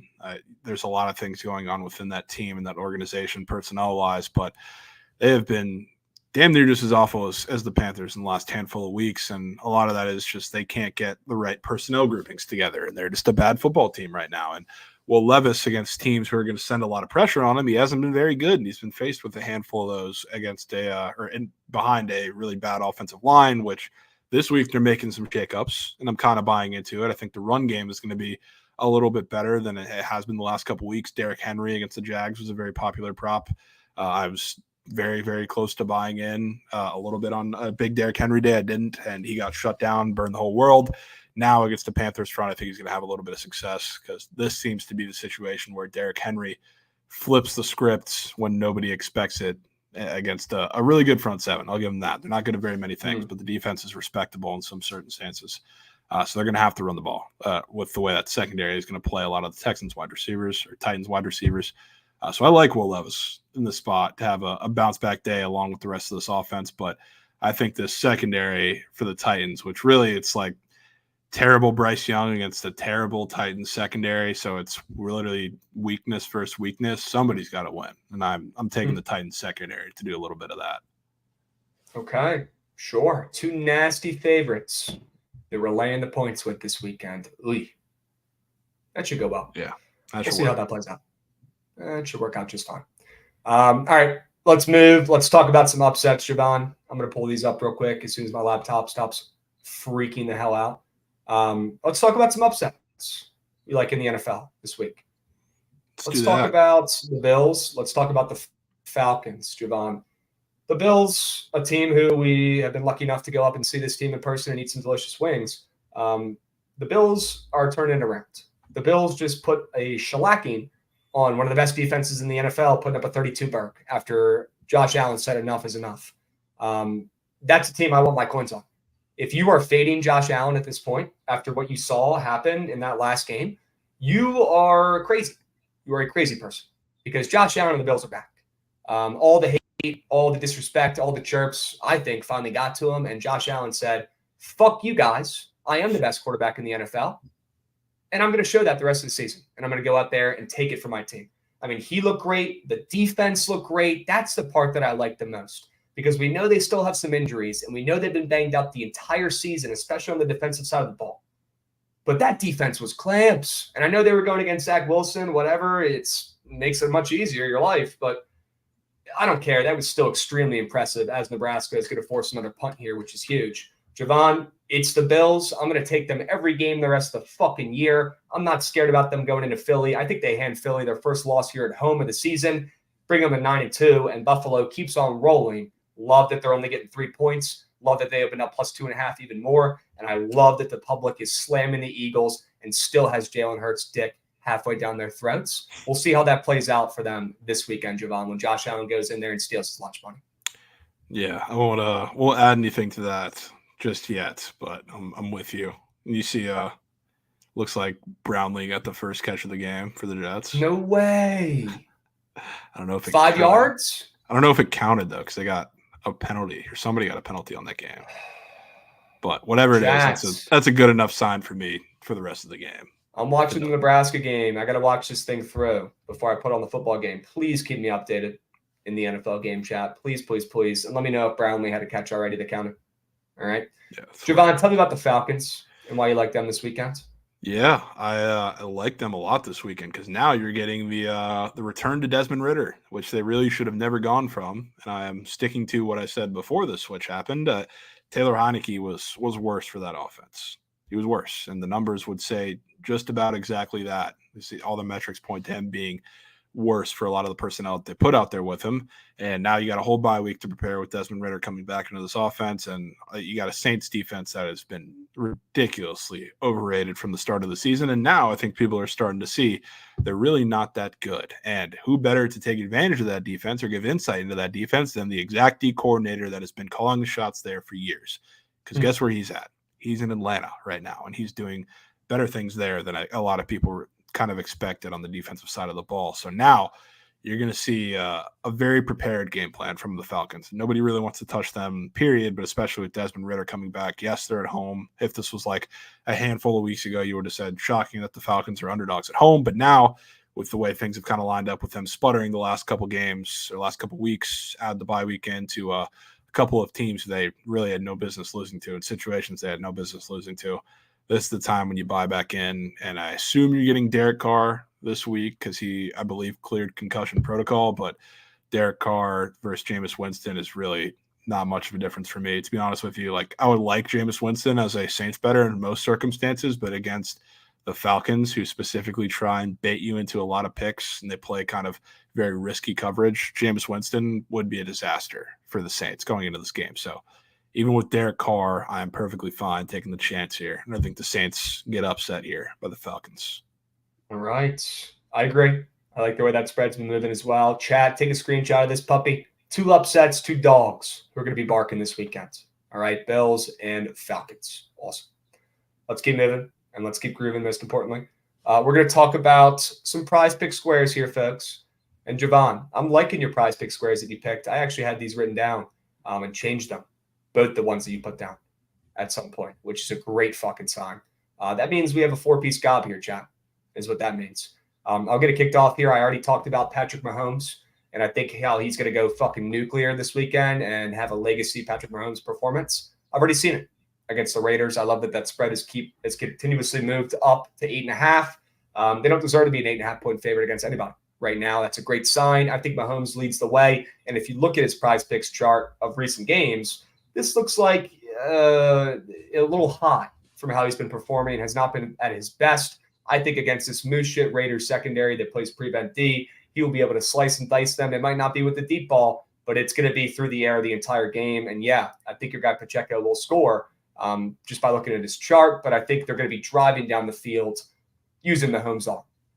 All right. And I'm going to Kenny Pickett to throw a pick. Not even sure why he's up, and he hasn't thrown a pick in weeks. So keeping it simple there. Kenny Pickett is going to throw a pick this weekend. Just look at his chart. It's that simple. Yeah, that's weird. What do you think about that game? Or we're talking about it for a second, because it seems like very overly obvious to me to take the Steelers. I think everybody kind of gets the scapegoat thing now for Matt Canada, when in reality it's the whole offense, not just him. So it seems like a lot of people are buying the Steelers now going up against whoever the backup is for the Bengals in that team. Yeah, give me the Bengals. Hopefully we get plus 2.5, or maybe we'll even get plus 3 by kickoff on Sunday. I would love that. I'm in no rush about this, but it's a win-win. Honestly, if the line doesn't move, or if it moves the other way, that's even fucking weirder, and I'll take it anyways and probably just grab on the ML. Yeah, that line's weird. And yeah, everyone's going to be buying the Steelers offense, expecting them to click in one fucking week. Guys, you do realize you have to implement a new offense or have somebody else step up and call the shots now. And there's going to be changes, and there's going to be learning curves, and it's probably going to take them a little bit to get their feet under them. It's not just going to be the offense is fixed in one fucking week when you fire your OC. That's not how it works. Okay. If it was, people would fire their OC every week. All right. Yeah. Do not buy the good news of them firing their shitty OC. If anything, fade it and back the Bengals. I'm so with you. Thank you for bringing that up. Yeah, it's kind of what I'm in on there too. I'll start with CJ Stroud to not throw a pick here, which has been a system play all season. Wow. Which he threw 3, I'm pretty sure, against the last week. Yes, he did. Last week in the game. And there are 3 instances that this happened this year where somebody went up, threw 3 interceptions, and they put them on the board the next time. One was Josh Allen, week 1 against the Jets. Came back against the Raiders, did not sniff an interception. He was dominant in that game. One of them was yesterday. Jared Goff was up after throwing 3 picks, and he had 3 turnovers, I'm pretty sure, but none of them were picks. They were all fumbles. And then the other one was Desmond Ridder, who had 3 picks, and who also, I think, had 2 or 3 fumbles against the Bucs in that game where he took the square, didn't throw a pick. So system play on Stroud not throwing a pick when the square is up after 3. I like the football reasoning behind it, too. I think they're going to be pretty conservative. So I'm going with that square. And then Pacheco, another one that is weird that they put it up. It also makes a good bit of football sense, too. I think the Chiefs are going to dominate this game. That Raiders run defense has been absolutely horrible. And Pacheco, honestly, like last week, I know he kind of had to because of the conditions and what the both the weather conditions and the wide receiver catching the ball conditions for the Chiefs was like in that game. So he had to run the ball. But we heard all day on Monday night about how that Eagles run defense was going to hold Pacheco to negative yards on the ground. And he was actually really, really good. So like, I think that's a solid springboard and a much softer matchup to this week against the Raiders. And I think he dominates and gets in the end zone early. Okay. Nebraska challenged some bullshit and the call stood. So that's not good. But I love those 2 squares, Javon. I love those 2 angles. Pacheco, he's finding pay dirt, and Stroud, after a 3-pick performance, he's going to be much more conservative this week. I was listening to Dan Orlovsky talk about CJ Stroud and the problems in the last couple of weeks. It's been the defenses are giving him the Patrick Mahomes elite treatments. They're giving him that prevent D look now because he's been torching people down the field so much, where now they're starting to play a little bit further back and have him make mistakes. And he has been the last 2 weeks, just as a rookie would. So defenses are starting to adjust. Maybe the book was out a little bit on Stroud. Maybe you're onto something there. But I still think he's going to continuously start checking down the ball more. I'm sure his coaches have been in his ear all fucking week telling him to be more conservative, relax. You do not need to force the ball down the field. Check down, hit Tank Dell on screens, hit Nico Collins on little slants, whatever you got to do. But keep the ball, out of downfield, because that's how you ended up throwing 3 picks last week. Yeah. They also be a point of focus all week. They also, again, I don't know exactly if they're going to adjust and change what they've been doing, but like the last couple of weeks, the Jags have been playing a lot of press man coverage instead of like the last couple of weeks. They've been like Stroud's been seeing that prevent zone defense and kind of having to fit throws down the field in there, which hasn't really worked. So if he's facing a lot of press coverage, that's a much different throw to make than to Nico Collins than trying to squeeze it in between a couple defenders to Tank Dell, like you said to do the last couple of weeks. Mm-hmm. Agreed. W's. We move. Chat. don't forget about these squares. And you can always go back and rewatch PTL on Saturdays if you're trying to get your college football fix, or on Sundays before the slate starts up if you're trying to get your NFL fix. Okay. It'll be easy for you to go back and rewatch it this week because we did both on this Friday today.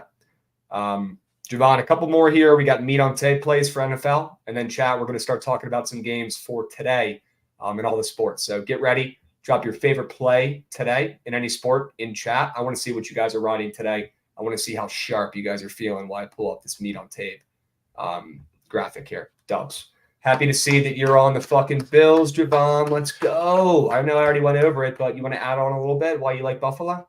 Yeah, well, the reason why when we talked about the Chiefs last week and I wasn't 100%, I had a funny feeling about that game is because it's not because I saw some mush or second half plays or anybody make a tweet saying they're mega maxing the Chiefs. It's because I was looking forward to this spot specifically to kind of fade the Eagles as opposed to the Chiefs at home off a bye, which seemed a little easier of a spot.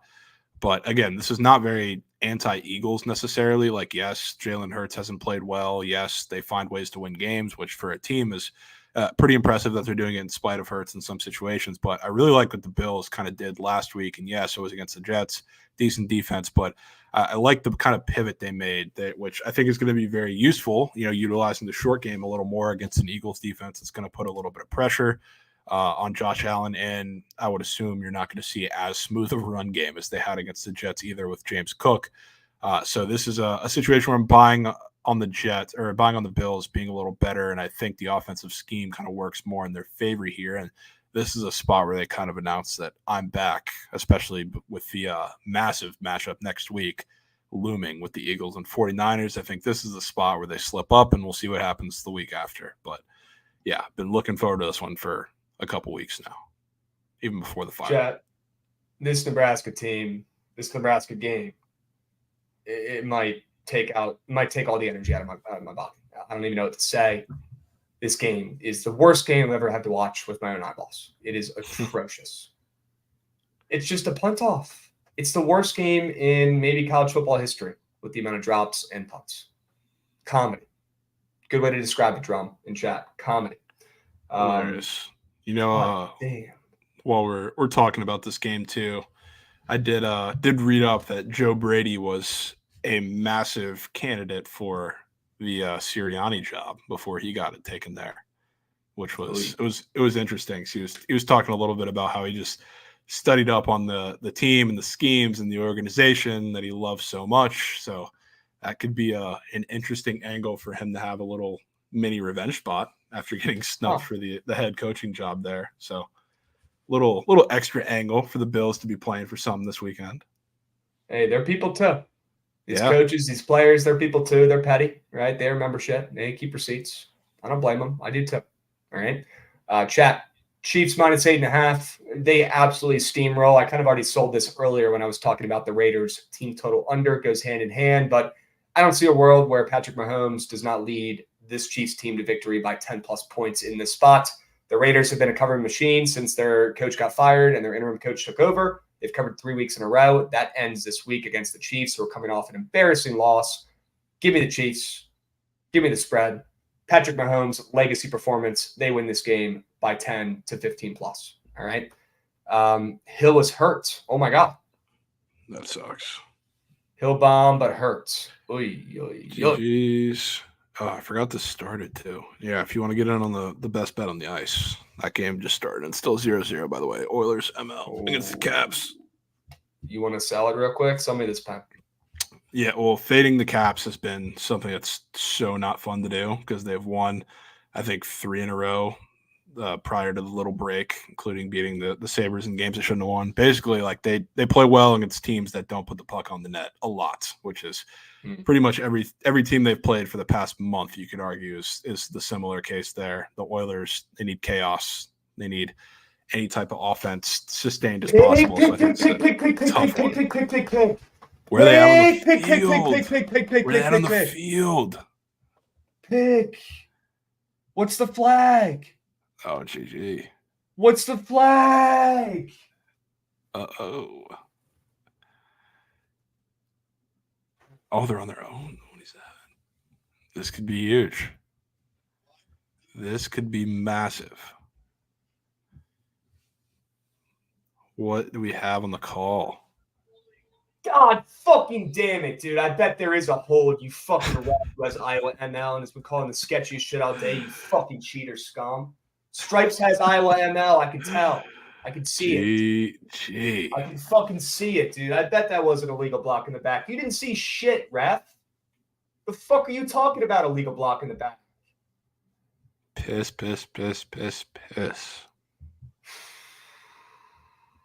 GG.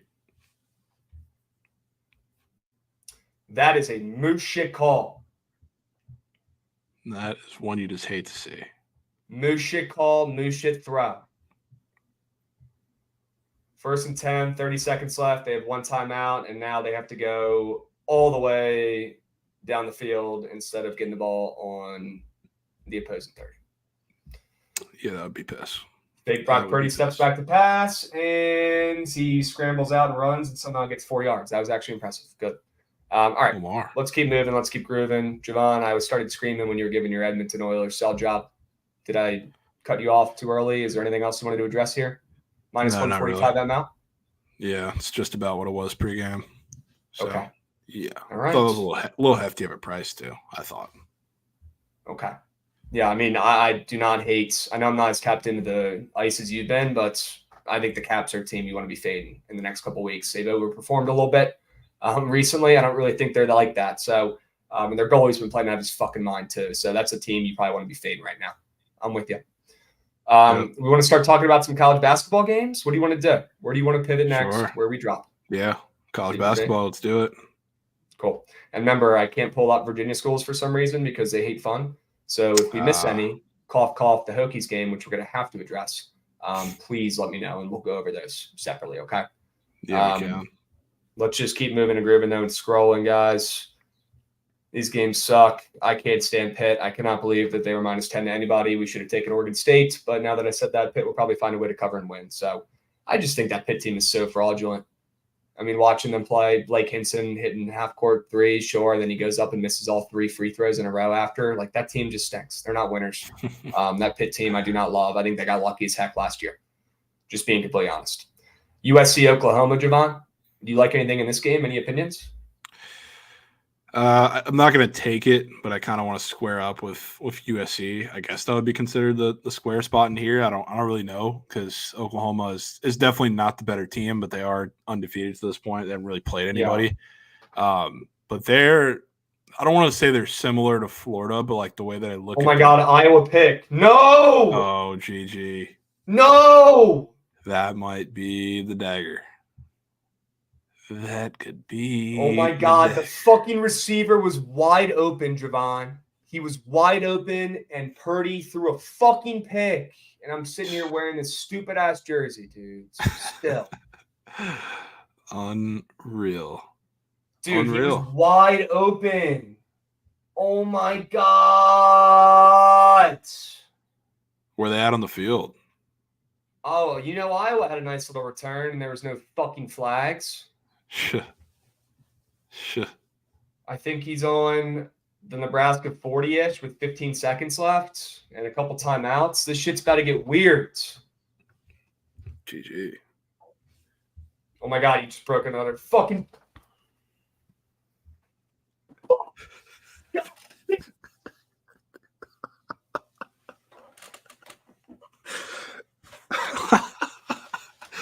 That's crazy. That's wild. GG. Fuck this shit, dudes. Fuck this shit. Now we're in range.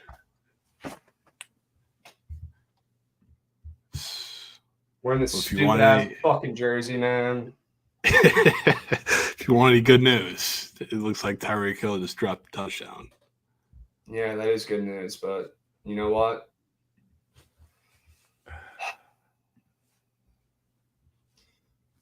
I'm just going to say it.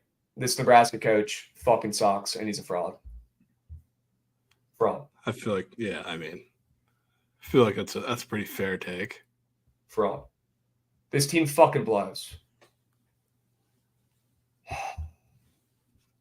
They still have the offense out there.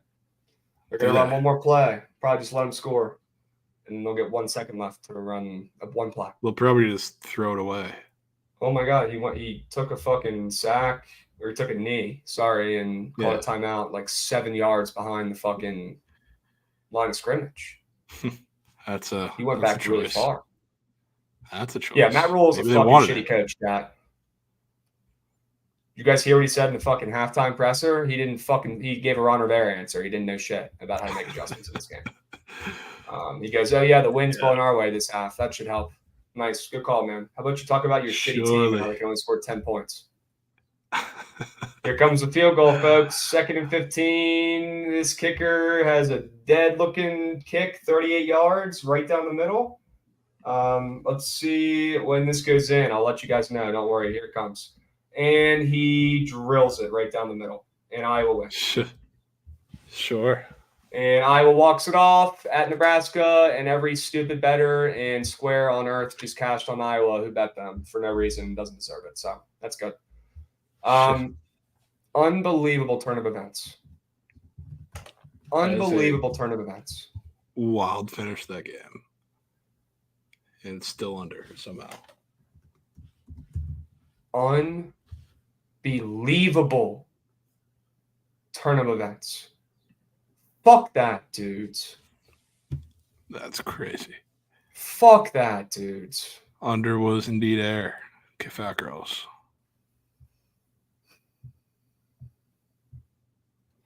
You want to take anything in Memphis, Villanova? I don't anymore. Anymore? What were your plans initially? I don't even know what I want to bet anymore. I don't know. Initially, I want to take this under in this game because these teams are fucking gassed, and I like their defenses. But and the totals come down 4 points. But now I don't know. Now I don't know what to think. I don't hate that under. That's like a Chad, I'm sorry, man. That really just stung. Like just me having to watch that whole fucking game and just see how terribly they were coached and operated and played, and then having it go down to the wire when they literally gave me the biggest blue balls ever when they should have won that game 100 times and they didn't. That sucked. That sucked, Chad, but we move. You're right. No need to talk about it or think about it anymore, although I lost an insurmountable amount of money on it, but we move. All right. Javon, take us to a game you want to bet on or talk about. Davidson, St. Mary's, Merrimack. What do you want to talk about? I mean, we can probably go back to the Oklahoma game for a second because I kind of talked myself into that one. So I like USC, and I guess I don't know what the square angle is there necessarily because Oklahoma hasn't played anybody, but they are undefeated coming into the game. It's just like the guard room for Oklahoma hasn't really been tested to a point of where I feel comfortable with them going up against a pretty good defense, which is it's like if Florida came into this game against Baylor without having played Virginia or Pitt or anybody of substance, you just really don't know who's going to be the guy and who's going to take what role. And now they're going against a really tough defense where I don't know if that's going to be able to happen. So I do like USC in that game, even if it's going to be pretty close. It's going to be a sweaty game. All right, let's move. Let's groove. I'm trying to find this fucking NFL game. Does anybody know what channel it's on? It's on Prime Video. Sure. That's why I can't find it. Okay. Yeah, I literally am doing the same thing. I was looking on YouTube TV. On YouTube TV. Oh yeah, Twitch you could use. I was looking on YouTube TV and I was like, "Where's the game?" Literally where? Twitch. People forget you can watch it on Twitch for free for some reason. So yeah, makes a lot of sense. Yeah, looks like the Jets have the rock, and the Jets are dinking it off to Conklin for a little screen pass. Okay, that should have been Brees. Not Brees, but that should have been Dalvin Cook. Dalvin. Looks like they're throwing fucking screens to the tight end, Conklin. Nice. All right. He'll get us one. Okay. Chat. I don't love any of these shitty mid-majors today, I'll be honest with you. It's a rarity. I know. I just don't. Florida getting 3 to Baylor. Now we're talking with some games. I mean, this is it's a tonsils play to some degree, but I feel like I have justified tonsils, at least what we've seen so far this You year. Well, like, here's the thing about Florida in this game. This is going to be another track meet game. Like, no team's really going to be taken out of their offense in this game because they both want to run. That's how they play on both sides of the ball. But the problem with Baylor is the second Jacoby Walter is not shooting 80% from the field. I haven't really seen their offense be okay for a majority of the season so far. So, like, Florida, they like to run, but defensively they match up pretty well with a lot of teams, like Baylor being one of them. So, like, that Baylor's going to have to force the fast break to consistently get offense, or Jacoby Walter is just going to have to make every single shot that he takes, and they're going to be tough contested shots against a lot of the defenses he's going to face. So I'm going to put coin on the Gators and say, hey, they're going to run with Baylor, but they're also going to make life a little tougher for Jacoby Walter than they've been able to, or teams have been able to do against him for the past handful of games where he's just been going off because he is just that good. But this is the toughest matchup I think he's going to have to face to date, and they can throw 5 different guys at him, and they will be just fine. Oilers bang. Let's go. Huge. And yeah, guys, happy birthday, Javon. Make sure you wish him a happy D-Day on Twitter and in chat as well. God, I hate that joke so much, but every time I see it in chat, I got to bring it up. Yeah, it is. It's funny.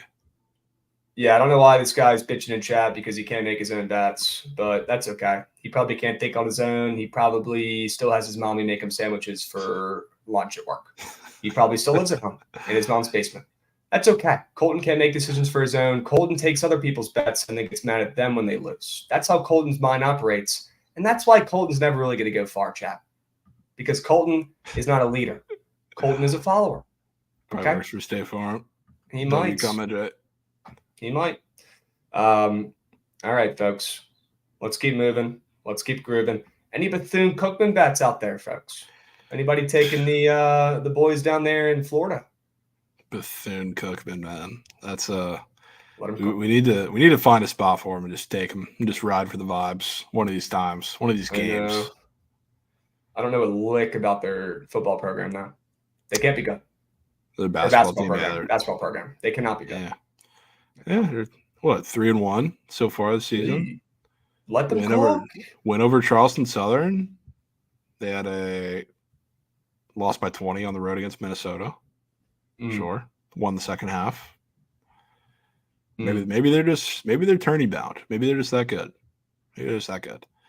Javon, you got a prize pick square you like that wasn't in that NFL game? Not gonna lie, I don't. I haven't touched the CBB board this yet or looked at the CBB board, but I need to for the Florida game. That is for damn sure. And I need to come up with find a better square than Will Richard. That's for damn sure. That was literally Walter Clayton did everything he was supposed to do in that game. So maybe it's him again. But while we're here on the screen, I'm also taking Texas Tech. Ooh. I was thinking about pulling the trigger in that Villanova game, and I'm glad I did not because they fell apart really like late first half. They fought and kept themselves in the second half, but it wasn't enough. The defense was too much. So I think their defense matches up particularly well against Michigan, and I think this is going to be a semi-gross game for a little bit, but I really like Pop Isaacs in the spot where he's like super streaky guy, not in terms of like shooting necessarily, not that he isn't either, but just in terms of like when he wants to take control of the offense. Like sometimes he does, sometimes he doesn't. This is a matchup where he's going to have to, and I think he's going to be successful doing it. And whenever he does, that fares very well for Texas Tech just overall as a team. So like that, compared with the fact that like I think their length and athleticism matches up really well with everything Michigan is going to have to do offensively. I think this is finally the sneaky spot to go after Texas Tech instead of the Villanova team. It's a little more veteran laden. I think their defense matched up a lot better against what Texas Tech was throwing at them than a Michigan is going to be today. So I like Texas Tech plus the points. Give me the 2.5. Love it. Love the angle. Love the sell job. Love the pitch. And I love Hunter Couture after his performance the other night, Javon. Let's talk about him really quick. Absolute legacy game. Look at him. Breaking the record, most three-pointers in VT college basketball history. Shout out Hunter Couture. Also plays great defense, clamps. He had 40 or 50 people from his family down there in Florida who live in that area, and they were at that game and got to see him break the record himself. Now Hunter Couture has zero pressure the rest of the season. He already did what he had to do, And I think he keeps this confidence from a great shooting night yesterday into tonight against a fraudulent Iowa State team that's 5-0 that I don't believe in. I would have bet my Hokies again tonight, just like I did last night against Boise State, who's fraudulent and has a big name. Same thing with Iowa State. Do not love the mix-up of this team, and I love the Hokies ever since they lost to South Carolina. They're starting to play much better. Lynn Kidd, big man, absolute stud, dominating, one of the best bigs in the ACC, if not the best big in the ACC so far this season. And Hunter Couture and Sean Padula, I don't got to gas them up. You guys already know they're fucking studs.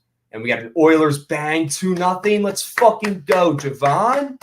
We take those in this household. We take those. We take 2-0 leads in this household on the ice. Yes, we do. Yes, we do. They scored with like a minute left or something. I thought when they scored, that was like right up near the end. I guess 4 minutes left. We take those, though. W. Ryan Nugent-Hopkins. I know a lot of people were asking about this. I saw it a couple times. Doug McDaniel? Yeah.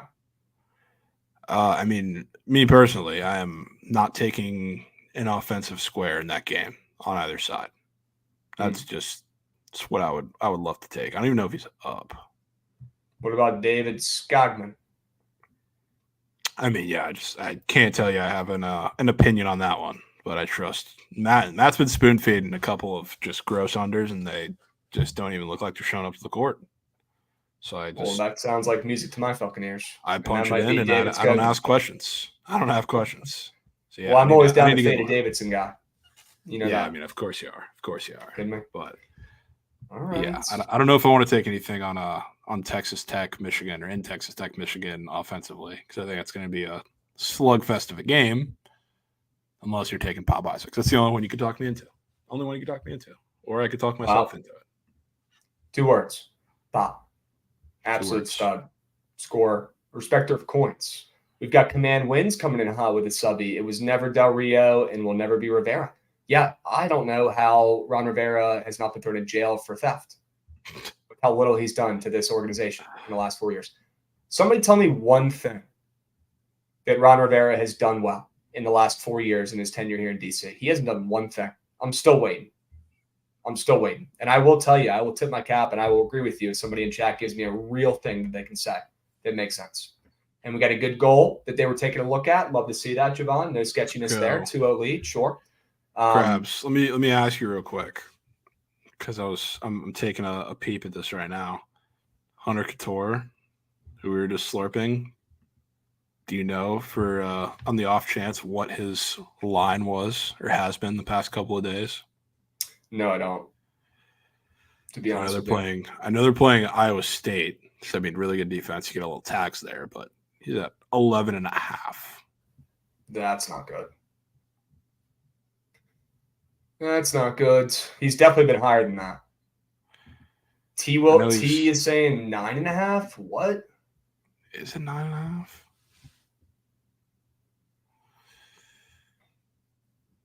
He was 9.5 yesterday. Okay. All right. Okay. That might just be air then. He's been at 9.5 the whole time. People in chat are saying. They might just not know ball then. They might not. Can we talk about how contrarian betting is going by the wayside? Miami and Oregon State last week, Nebraska today. Those like the only contrarian bets in the past 2 weeks. Yeah, I mean, the NFL slate was glorious last Sunday. I was absolutely mucking up hitting bets left and right. I think I went 6-2. That was the most contrarian slate of really, I think, any sport that I'd seen in a while, like NFL Sunday. That was crazy. So I wouldn't go that far. Hey, Board, I'm frustrated with you, though, man. I get it. College football, the last week and a half, the plays that look too easy have cashed. I will give you that, A-Board. I will give you that. Iowa State, Javon. I know it's not up here on the board. I've only got this beautiful picture of Hunter Couture shooting a 3, setting a Hokie record. Any opinions on this Iowa State Cyclones team? Do you think their defense is going to be legit this season? That total has crept down a speck, and they're still laying 5.5. Line has not moved at all against my Hokies tonight. Any opinions on that game? You know, I respect their defense always. I think this is probably not the strongest defense they've had in the past couple of years. But the problem with them is they need a lot of guard play again. Like usually they have a guy that they can go to for just the in and out kind of buckets when you go inside, which I don't think they're going to have a massive mismatch in there again with Lynn Kidd and the way he's playing up against Robert Jones. So you really need a lot of Tamin Lipsey, Keshawn Gilbert. So one of them is going to be strapped up by Hunter Couture. So that leaves, I don't know. Well, I don't know who it's going to be. Let's just say it's Keshawn. It'll probably be Gilbert. If Gilbert's a little bit bigger, it'll probably be Gilbert. I was going to say it'll probably be Gilbert, but Lipsey at times is the main ball handler. So I don't know who it's going to be on any given possession. It might change depending on how the flow of the game is going. So we'll say it's Gilbert, then it's going to be Tamin Lipsey having to be a primary scorer, which is probably not what they want, or they get the little Mom Silovich, or however you pronounce his name, the little 4 who is a sharpshooter, and he's either the greatest shooter of all time or the worst. That's going to have to be their only 2 offensive options in this game. So I question if the offense is going to be consistent enough for them today. But that's that 5.5 is kind of telling me otherwise. You think that line's fat? I think that line is a little bit of respect for, like, I mean, you think this is going to be a gross game. Like in my head, a 5.5. Catching 5.5 with Georgia Tech or Virginia Tech seems like a little bit of a gift, even though they're on 2 different paths. But defensively, I think they match up decently with each other. So Iowa State and Ken Palm gets their dick sucked. They're 16th still for some reason. Oh, yeah. So, That's and fair. you know a lot of these lines are based off of that. So, yeah, it makes sense why they're that fat. Maybe they are a little bit of a bigger spread than we expected, with the Hokies putting their foot down and finishing that game very well last night. But it's not like the Hokies get any respect in Ken Palm or just in general, or it's not like they've really earned any. Anyways, so It's fair. yeah, I like the Hokies to keep it close, but it's not any nasty line betting. It's just me knowing this Hokies team and me not liking this Iowa State team that I don't think is that big or good. And they're missing some guys like Jaron Holmes and Kolscher and Caleb Grill last year, who, by the way, that kid's a freak and has the biggest temper I've ever seen in my life. Yeah, he does. He's ridiculous. They're missing those guys, though. They are. All right. Give me the Hokies plus 5.5, non-biased. Okay. Let's move. Seton Hall, Iowa. Any plays in that puppy? I'm good. I don't really know what that Iowa team is right now. I'm having a tough time figuring it out. Okay.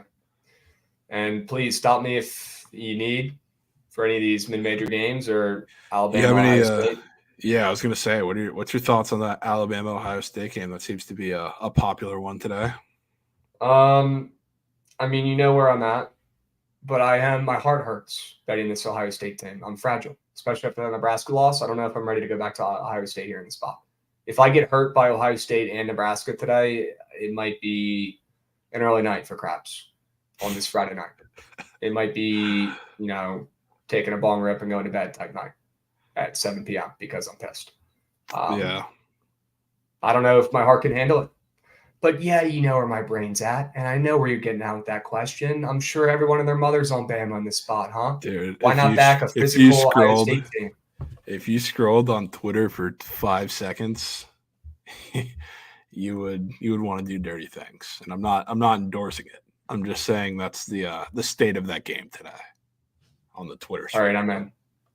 Let's take it.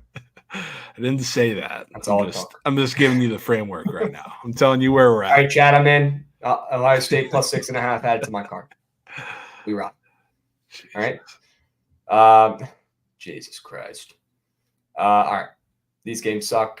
Ohio, George Washington, sure. Don't sleep on G-Dubs. Don't let them get hot, Javon. It might be too late. This team still has one of the best mid-major players at point guard in the country, and Ohio State is Ohio, a little overvalued still with the team and roster they have put together this season. They've been okay. They're 2-1. George Washington has yet to lose, though. They've had some pretty impressive wins. I like this George Washington team, who returned some good starters from last season. The only guy they really lost that was really good was Brendan Adams, the Baltimore kid, who I loved. And he actually got a shot in the NBA/G League/Summer League. I remember seeing him run around out there at some point. Rooting for him. Hope he figures it out. He's probably playing overseas now. But they still have a stud point guard. They have a lot of good freshmen, and they have a lot of good pieces from their team last season. This G-Dub team is simply better than Ohio this year, in my opinion. And I like that +5. Even with the undefeated team looking like Ohio probably shouldn't be laying 5. Not surprised to see that with that team. Ohio has been a great mid-major program over the last 5 or 10 years. But this season, I don't think their roster is very good. I like the way George Washington has played, putting up plenty of points. And this total is up 3 points, up to 155. Jeesh. That's kind of high. That is A little bit high for these mid-majors. I think George Washington puts up plenty of points on Flow Sports tonight, and they get a big-time win. Kind of with that. I'm in. Okay. G-dubs. Any other late-night geyserments, Javon? I'll tell you what. That go back up a little bit to the LSU game. It's not quite the same thing as the I guess you could compare it to a couple different spots like Oklahoma State, New Orleans, one of those games, like a Maryland, UMBC, one of those games. But LSU they're coming off of a little better of a win, definitely, than both those two teams were. Because I think both those teams were coming off of both those teams were coming off of pretty embarrassing losses. But that 22.5, 23 number coming up, I think a handful of points from like 19.5, 19 for LSU is strange, because I don't think people really think that team is still good, which honestly, even despite what we saw at the beginning of the season with like the embarrassing Nichols loss and they look terrible against like Dayton, scratched out a win against UNT, I think they're better than a lot of people realize. And North Florida is a team that can run a little bit, so like they're going to put up a good amount of points, you would think, against the defense that hasn't been very good. I see a line move up to 23 and a 146.5 total. That screams odd to me.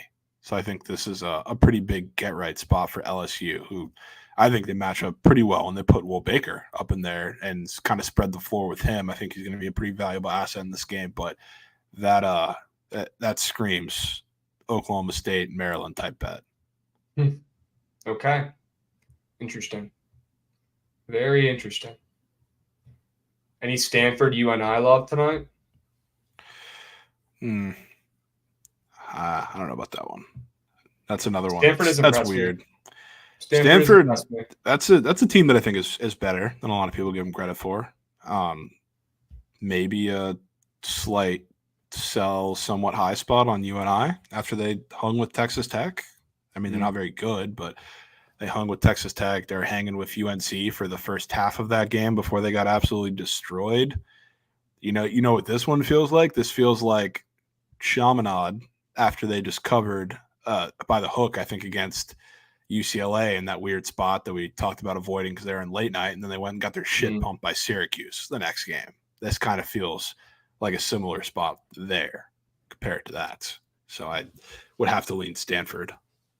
Yeah, unless AJ Green is walking through the doors for UNI, I'm not worried about fading them one bit. Yeah, and I ain't talking about Cincinnati Bengals, AJ Green. Only ones who know ball know who I'm talking about. Yeah. All right, Santa Clara, Oregon. Any chance you want to back the Broncos with me? I wouldn't hate that. Oregon are they still, I don't know the status of their injuries, but they've been pretty banged up. Is that still the case? They've been missing a handful of guys the past couple games. I'm looking.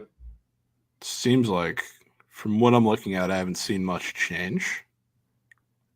Which, I mean, when that happens, Oregon picks up the tempo a little bit because they're missing a couple of big guys. So, like, they've been picking up the tempo a good bit, which, I mean, that kind of plays right into Santa Clara's hands, but it's not like Oregon's very bad at doing it either. So, I mean, maybe a little sneak over in this game.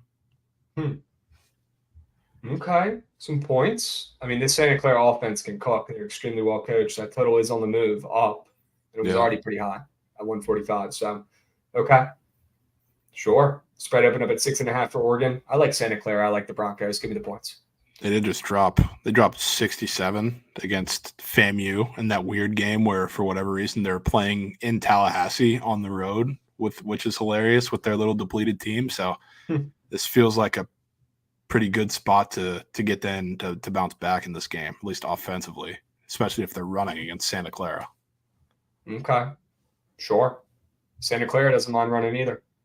All right. Lemoyne plus 12.5. Dude, I've been looking at it. I'm not going to lie to you. Every time Lemoyne has been at like that weird 11.5 to like 15 number. They've just come out and look like the Warriors. And I mean, one time against Northridge, I lost coin on it, and they got their win outright.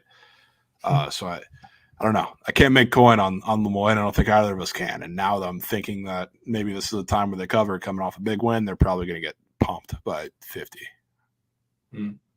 Yeah, I mean, if we take them, they'll get pumped by 50. You going back to CSUN against an old friend, Mississippi Valley. Dude, I would love to. After they just gave a team their first D1 win, but just fitting any team. I know it's Northridge and they are garbage too, but seeing any team 15.5 against Mississippi Valley State, like I'm used to seeing 50s and 40s and 30s. Yeah, it just feels probably for a reason. It doesn't feel right punching in that bet. It really doesn't. Yeah, catch the Oklahoma win total, Javon W's. There. W Wags locks in chat. Love to see that. Florida line 2.5, according to Rai. Wow. We like to see moves. That could be the difference, folks. That could be the difference. Could be massive. All right. NC State, BYU. San Diego State, Arkansas. Dude, that's a sneaky team that I don't think people realize is as good as they are, is BYU. Like they're stacked. They have Mia Khalifa Stepbro. Yeah, they're good. And I wasn't expecting them to be like an immediate player in the Big 12, because the Big 12 is not as deep as like the past couple of years, but they're still really, really good. They might be right up there with like the second tier of teams if they keep playing like this, especially when they play people at home. Especially now that they have Mia Khalifa Stepbro to hang down there, they need somebody to hang down there in the paint with literally Shaq. That could be a sneaky win. That's interesting to see him laying 6. I'll say that after a big win that NC State just had last night over Vandy. That total's up too. I think we see points in this game. Yeah, the over. That's what I like, Jack. If you're looking for a little late night take me home piece, maybe you lock in the over in NC State and BYU. I think we get plenty of points. That totals up almost 6 points. Sheesh. And if it helps you too, by Jalen Watt. I don't know if you just saw that, but holy shit. Didn't, but I should pull that game back up. This was everybody's late night chase piece. It looked like last night too, on the BYU over, and it didn't sniff it because they held Arizona State to 49 points. So it's total going back up like 5 or 6 points after that last night. Sign me up. Sign me up, coach. I'm in for that. Give me the over in BYU. Let me back Mia Khalifa Stepbro one more time. I'm down. The GOAT. Mizzou, Arkansas. Let's power through these college football games here, Javon. And gosh, I knew UTSA looked a little too fucking easy, but it's early. Missouri and Arkansas. I know you talked about Missouri's stud RB, Schrader, having an absolute field day today. Do you have any opinions on the spread or total in this game? Yeah, I mean, I kind of lean Mizzou there. I don't want to take it coming off of a super emotional, win, but this feels like a spot where Arkansas just gets gashed on the ground, so I can't really do anything about it. Leaving it. Okay. Hill touchdown free, sure. Great tackle there by the Jets. Awesome. That was a good pick. I guess Tyreek Hill to score a touchdown is just free every week. It's just that simple, guys. You just lock that in for however much your rent costs, and then you take it, and next thing you know, your rent's free. It's actually that crazy. It's that simple. Betting really is just that easy. Moose, dude. This guy is actually in Moose. It's so funny. Did you see that? He tweeted about that one again today too. I did not. He was tweeting about the Tyreek Hill. He goes, "Do not take this square, or do not take this prop. Take this under." Next thing you know, he's already in the end zone in the second quarter. Okay. Yeah. Sure. Yeah, Jets plus 10 should be a good look, folks. All right. Let's keep moving and grooving before my head pops off my body and explodes. Air Force and Boise State. Javon, any chance you want to back Air Force with me? Plus 6.5.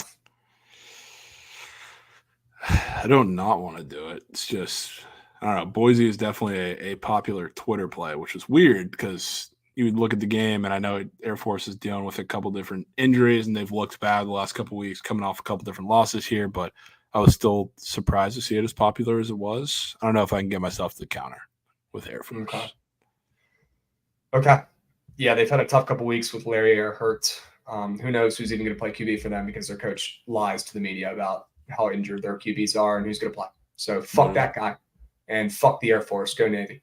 Penn State, Michigan State. Javon, thoughts on that game? Fatty spread for the Spartans, who are one of the worst teams I've ever seen in my life. They are terrible. They got 7 QBs, each one worse than the next. Yeah, they've shown some flashes. It really doesn't come against the better teams. I guess you can say that in the Big Ten, and I probably don't think it's going to come against Penn State. I think this is a Penn State blowout rage spot. They know the spread. Maybe it's close. They get us by 24 or whatever it may be. But yeah, I like Penn State here. Okay. PSU laying a fatty spread. I'm with you. Oregon State, Oregon. Little late night beef action round 2. Yeah, I'm excited to take him again.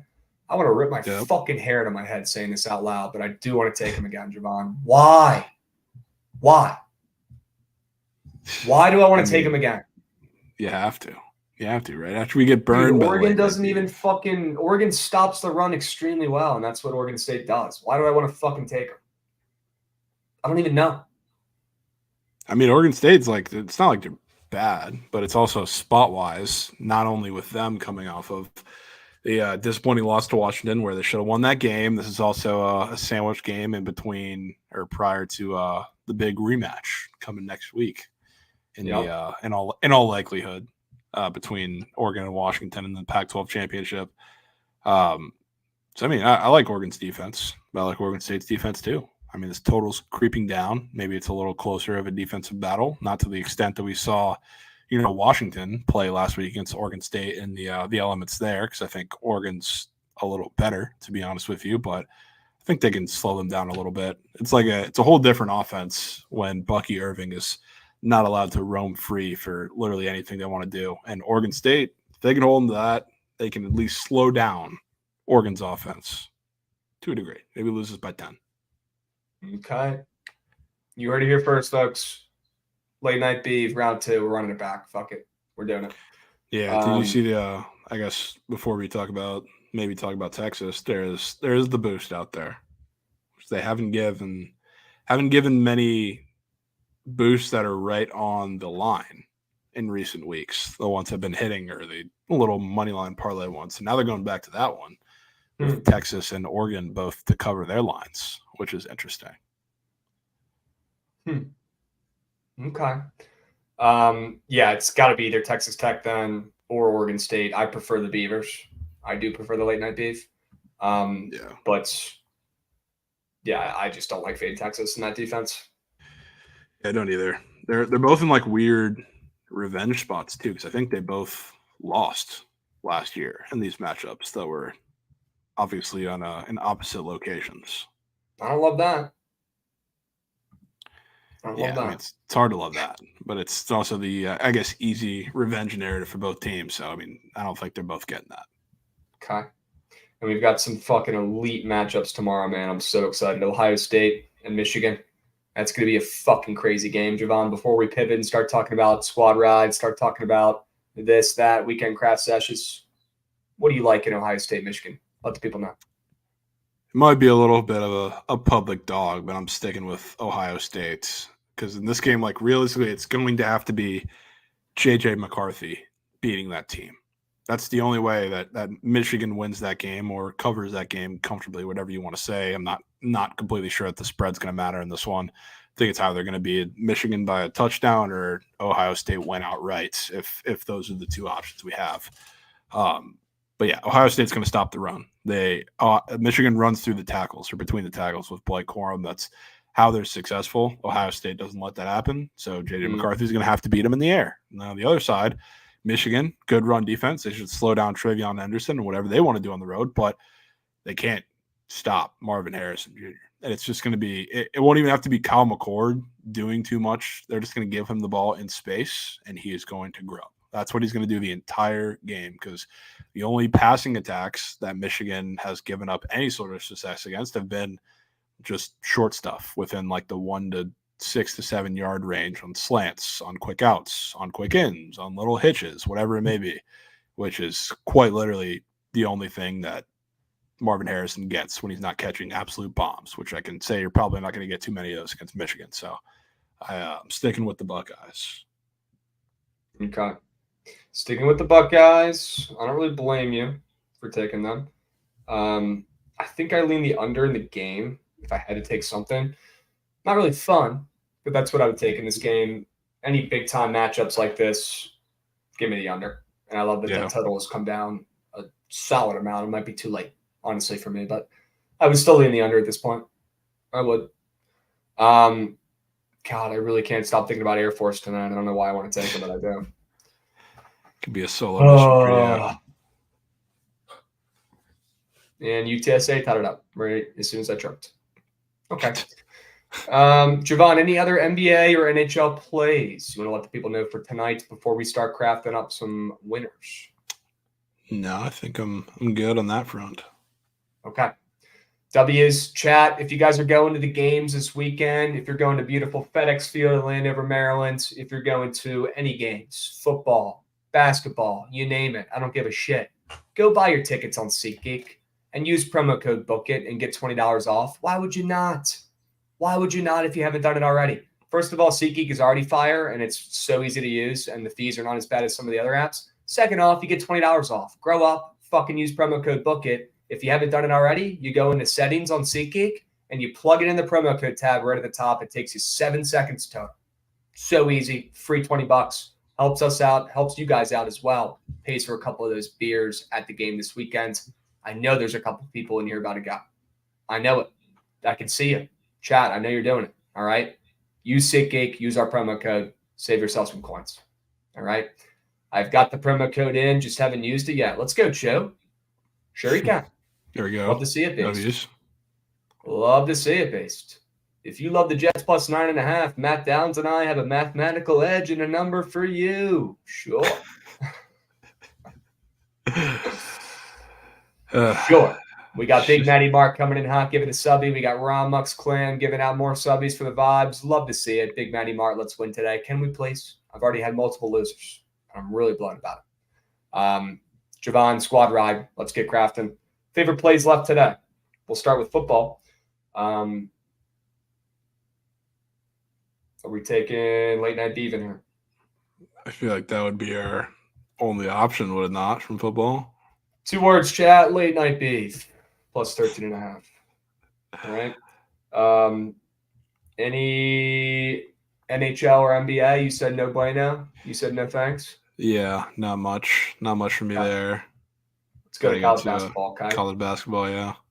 I'm scrolling. I'm moving. I'm grooving. I want to take my Hokies. I don't really have any reasoning, though, so we can keep them out. We could take Florida plus 3. It isn't an hour and a half, maybe a little early. Unless we really want to put it in there. It's up to you. Okay.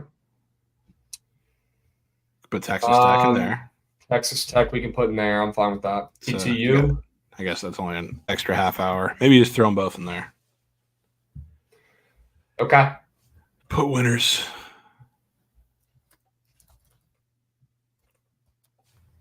Okay. I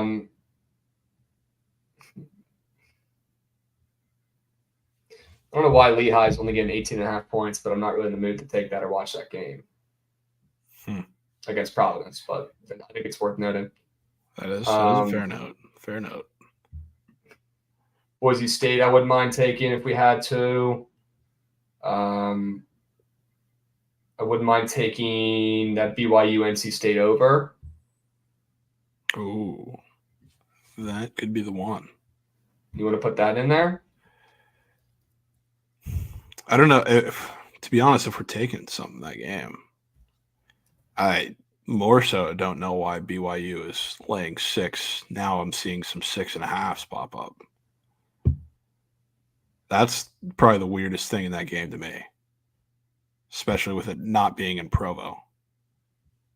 I mean, they've looked great. They have great transfers. They have beaten the living fuck out of every single team and covered that they played this season so far. They've destroyed them. Like literally taken their lunch money and beaten it by 40. Every single team. NC State, on the other hand, has been squeaking out some dubs. Like against Vanderbilt, who's fucking terrible. It's not like they don't get line respect though, because like against Vandy, they're minus 8.5 in that game, which I thought was a lot of respect. So it's not like they don't get any. I just love that BYU has also hit the under in each of their last 4 games as well, and this total just keeps creeping up. I think we stick with our gut and we go with the over. It's fine. We could go BYU team total over if you want. Nah, just stick with the over for going in that game. I mean, if you absolutely love BYU on the spread, you can use your meat on tape card and we can put that in too. Definitely don't need meat on tape card for BYU. I think it'll all come together and we'll be fine. All right. Sure. Right now, Chad, we've got Oregon State plus 13.5. We've got let me get this fucking poll going. Hold on, folks. We've got God damn it, this is so annoying. Come on, poll. Go, go, go, go, go. Squad rides. We got so many things to do. Oregon State plus 13.5. Texas Tech plus 2.5 or plus 2. We've got Florida plus 3. We've got NC State BYU over 151. And we have one more Geyserman. You have one more left in the tank. Could be the Hokies. Could be Lemoyne. Could be Lemoyne. Definitely could be Lemoyne. Could be Santa Clara. I didn't hate that Boise State look you were talking about for about half a second. Boise State up from 1.5 to 3.5 after 2 straight losses. Yeah. And VCU, I believe, at least coming off a handful of covers. I know they lost to Iowa State. 4. Mm-hmm. Yeah. All right. They were double-digit dogs against Iowa State. I didn't realize it was that fat. So, yeah, they covered that. That could be the one. You want to take the Broncos in a bounce-back spot with Coach Hassan? I'm down for that. The Jen Hart, who's still there? Yeah. Okay. I mean, they're up to 4 some places, Javon. What are we taking? Points. Minus 3.5, where it's at most places? Yeah. Okay. Chat, 5 plays, 5 winners. Okay, hurry up, get your votes in. Go, go, go, go, go. I'm going to let this run for 3 minutes. 5 plays, 5 winners. We've got Oregon State on the spread tonight in college football. We've got 4 college basketball Geysermans. Okay. Oregon State. Sorry, that's a football play. Texas Tech plus 2, Florida plus 3, NC State BYU over 151, and Boise State minus 3.5. The Broncos. Don't let them get hot. Yeah. All right. Texas Tech on the hardwood and Oregon State on the gridiron. So I guess they're both playing both places today. Oh, yep. Chat, only one football play, and it is the late night beef. Do not get it twisted. Okay. Get your votes in. Hurry up. Go, go, go, go, go. 5 plays, 5 winners. Hurry up. Go, go, go. Get your votes in. If you're watching this on YouTube, come over to the Twitch channel and get your vote in for the chat in the Squad Ride current poll right now that's up. Get your votes in, chat. Don't just sit there. Okay. We only have like 10 votes. What the fuck are we doing? We got 200 people watching the show right now. Lock in, man. I don't understand. Like, lock Texas in your Tech. fucking Squad Ride pick. Texas Tech getting swept. Swept under the rug. Yeah. That's where my vote's going.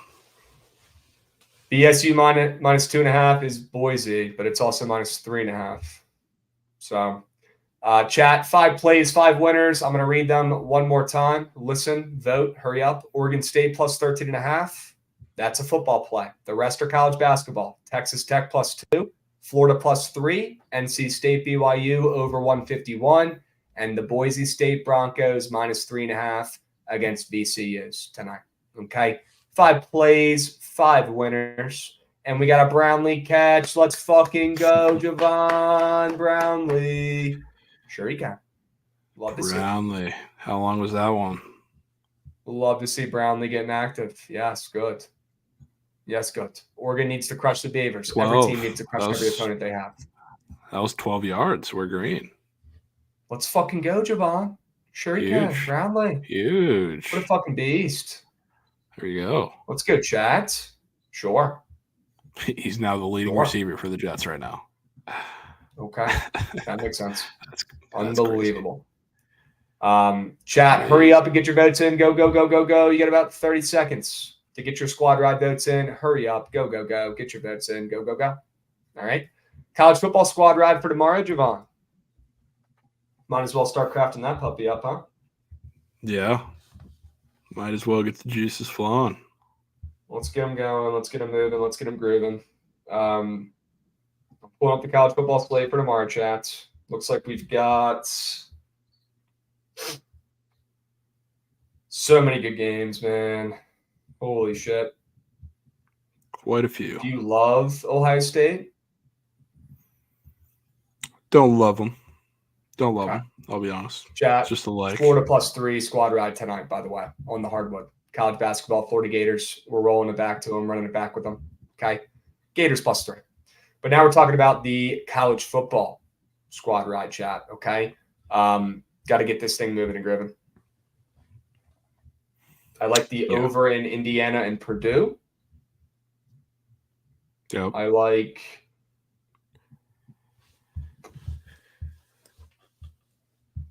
Ball State. I like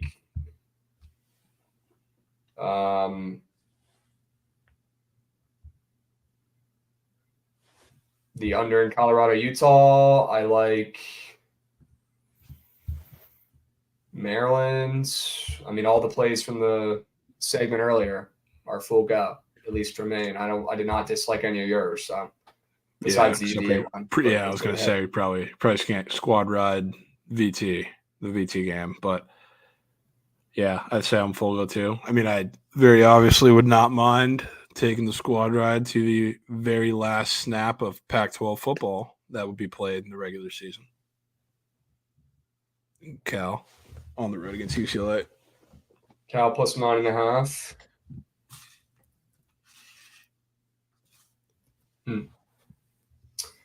Okay. Sure. I like it. What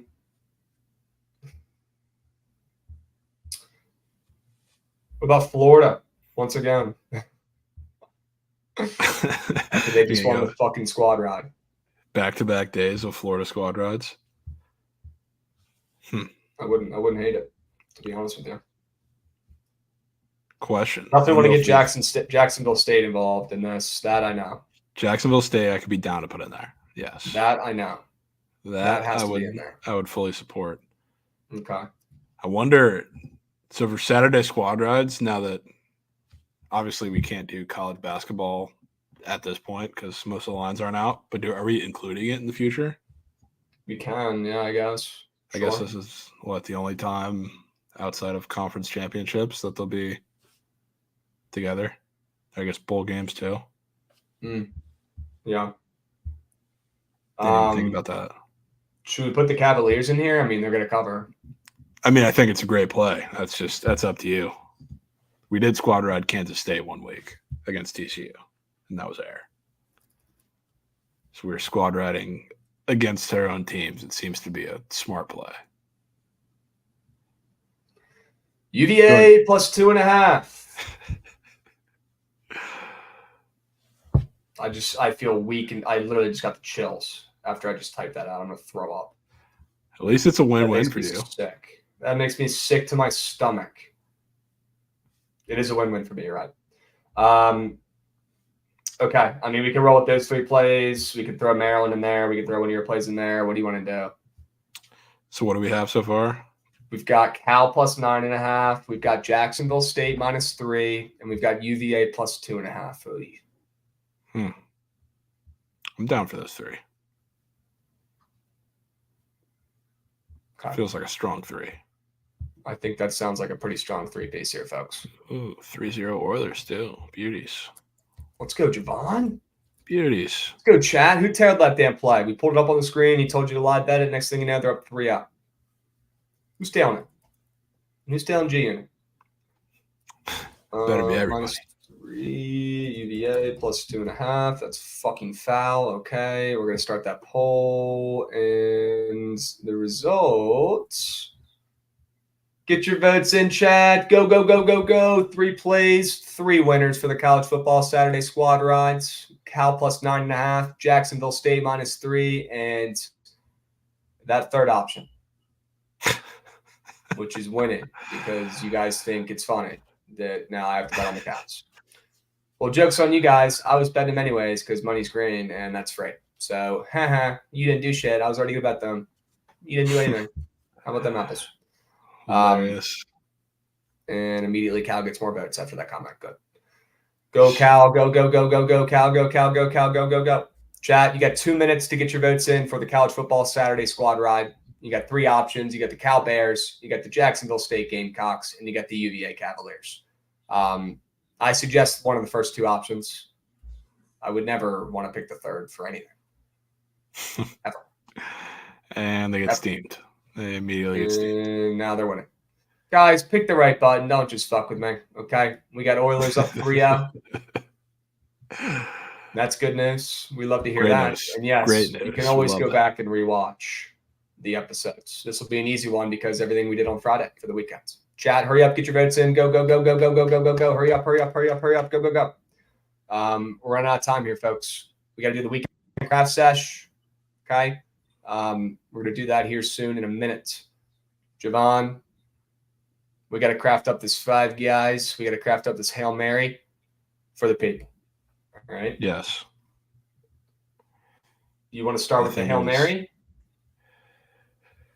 Yes, but I think we should probably start. All right, we'll start with 5 guys because I want to see the result of this poll. Because I think it is horrendous luck whenever we put the squad ride play into the Hail Mary. I think it's lost every time. So whatever wins here is not going in the poll. That's my veto card. Okay. All right. We will see how this puppy plays out. It's only got about a minute left, so we can It's just probably wait it looking out like and see what happens. UVA. Here. I guess Probably going to be UVA. It's not very many votes. We could sway the votes. Doesn't Votes really could make come any sense. piling in. Late sharp money could come in. Like, are there just on hundreds of people sitting in here the just Cal Bears. fucking grabbing ass and not listening or doing anything? Like, why would you even have the stream up? Tap in. I don't Tap understand in it. What the on the fuck are you guys doing? Are you Bears. so lazy and filled from the fucking turkey yesterday that you can't even move your little fat finger and touch the screen? Click the right button, Chad. Hurry the fuck up. Hurry up. Not locked. Hurry the man. fuck up, chat. Get the Letting votes Cal in. Go, go, go. squeak. Get the votes in. Hurry up. God damn it. UVA. Another Oilers goal. Good Lord. Chat is so not locked. Jets. In all Sure. caps. Jets bang. Nice. Pick 6. Pick. Two a pick 6. Sure, we're back. Love to see it. Love to see it. Chat, you ever spend your whole fucking day studying, trying to find winners, and you can't fucking buy one, and then every square on earth who spends 3 seconds finding a play and just picks whatever simple-minded, easy, simple button on their screen that makes the most sense, and they click it, and then they fucking hit, and they're rich this week? Does that happen to anybody else? Or is that just me? So I'm fucking tired of it. God damn it. Be weird if I was happy. At least you guys know I'm legit, and I'm fucking putting money on my bets. So beat. It's very Tired of the frustrating squares getting sometimes. rewarded for shitty bets. I'm tired of it.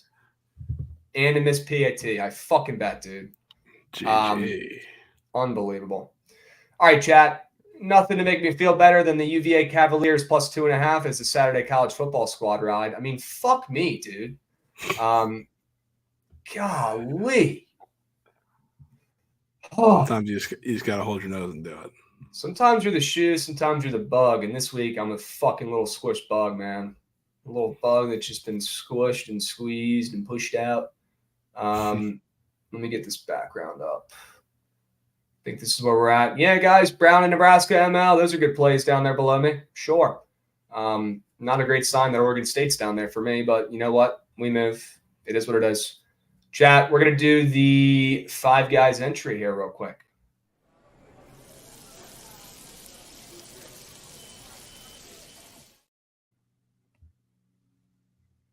All right. Let's go ahead and lock the fuck in and have better squares than Tyreek Hill, less than a touchdown, which was a shit square from me. Let's talk about some winners, Javon. Let's start with college football like we always do. All right. Any weird squares that are up that you can't stop thinking about that can save you some time, or we got to do some labbing? Dude, I mean, yes, we have to do some labbing, but that Bryson Barnes rushing touchdown has been staring me in the face ever since I saw it pop up on the board. And I know we don't love points in that game necessarily, but it's not like Utah ain't scoring against Colorado's defense. Schrader, 35-yard run, huge. Here we go.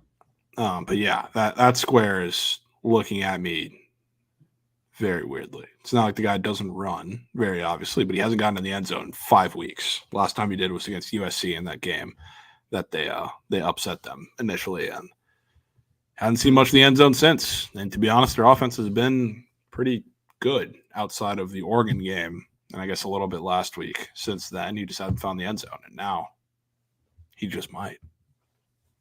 That's a lot. Like, I know it's Colorado too, but that's a lot of squares for Bryson Barnes, which is weird too. Yeah, that is weird. You want to take his tutty?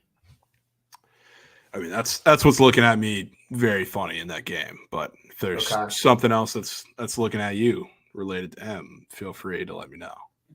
No, not Big Barnes. Let's see what else they got up here. They got 2 Purdue running backs for a tutty. I guess that over is going to be a good look tomorrow. Goods.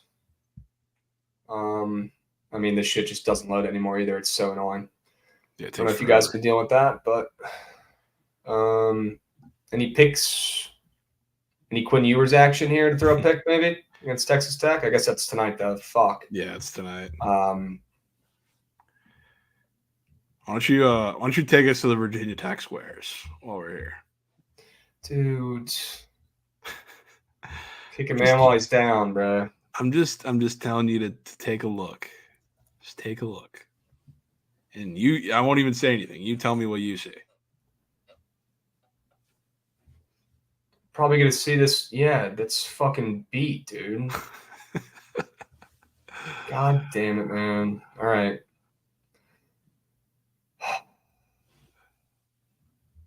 I feel like I'm getting the shit kicked out of me by the bookies and now by the UVA Cavaliers, which is one of my least favorite things. At least that square is free. At least you didn't just see your team give up 70 points today. Dude, you guys went to the Natty last year. I don't give a hoot. I don't give a hoot. You guys could go 0 for this year, and I wouldn't feel bad. Hudson Cards to get involved. Would love to see what his pick history has been, although I don't even know if it shows it. No, they don't know. They have no charts. Yeah, they don't. Okay. The other passing tutty guys are been Klubnik. Klubnik's like sneakily been, I think, a little better than people realize the last handful of games. I got no qualms with Klubnik. You know, a game where I would not mind taking some squares in, that UCF Houston game.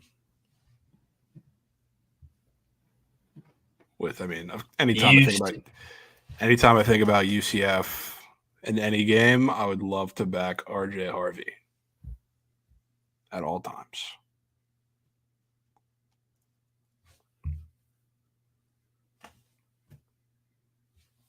Is he getting bumped at all or no? I'm checking for now. That's just a blatantly wrong chart. Not correct. That's at 1,000,000 yards. Dude, it's bugging. Why is it bugging so bad today? I don't know. I literally want to punch my laptop screen and break my laptop. Here we go. Very weird. There we go. He had a shit game against a shit run defense last week in Texas Tech, and this seems like the bounce back spot, or is that a little bit higher of a line, I think. Let's see. What's that spread doing? 14. So, I mean, on paper, it should be a pretty positive RJ Harvey game script. This reminds me of the TCU square last week that didn't hit. Well, see, now we're getting into bad vibes. We don't need to put it in. I'm just being honest, dude. I know. I want you to be honest. I'm just saying when we have bad vibes, we don't put it in. To another pick. Jesus. Sure. Jets back. Let's go, Jets. Two picks free. Sure, Phils. Sure. All right, let's look at NFL squares. Well, before we go to that real quick. Oh. Is it too square to say I would like to back Marvin Harrison? Yeah, dude, it is. Is it though? Why would you ever say that? It's like it's like the worst thing you can ever say. But he's going up against a really good defense after doing nothing last week. Which he didn't really need to do anything last week, but it's not like it looks like the greatest matchup on paper. But hey, when this kid played in his biggest game of his career at the time, a couple years ago, actually last year against Georgia in the semis, he came through until he got concussed and kicked out of the game. But he was balling in the first half. He showed up. That's what I'm saying. He showed up. I think this is a Marvin Harrison. Not that he's not already here. My problem is, can we bank on QB1 to perform Yes. in the biggest game of his young career? He's not going to have to do anything. He's literally going to throw the ball to him for rack every play. Dolphins pick 6 on a Hail Mary. What Okay. That can't be real, bro. What the hell? Looks like it is. Actually, going into halftime. Oh, here comes the replay. What the? A pick 6 on a Hail Mary? 99 yards. Holy shit, here it is from midfield. Dude. Tim Boyle, nice to meet you. How we doing? It's like they knew he was going to throw a fucking Hail Mary pick before the half. That was the worst throw I've ever seen and probably the worst coverage I've ever seen. That's crazy. He literally caught that ball from the goal line. Underbetters are drowning. Absolutely drowning. Someone's got to make a fucking tackle, man. Jesus. That is hilarious. That is moose shit. All right, let's get to work. Are we moving to the NFL? Do you really want to take Marvin Harrison? I mean, I'm just leaving my thoughts known. So that's up to you there. I wouldn't hate that reception square, to be honest with you. I want to see what they have McCord shit at. I mean, it's probably not going to be very high. It's going up against the Michigan defense. Could only assume. I mean, just fucking low, dude. Jesus Christ.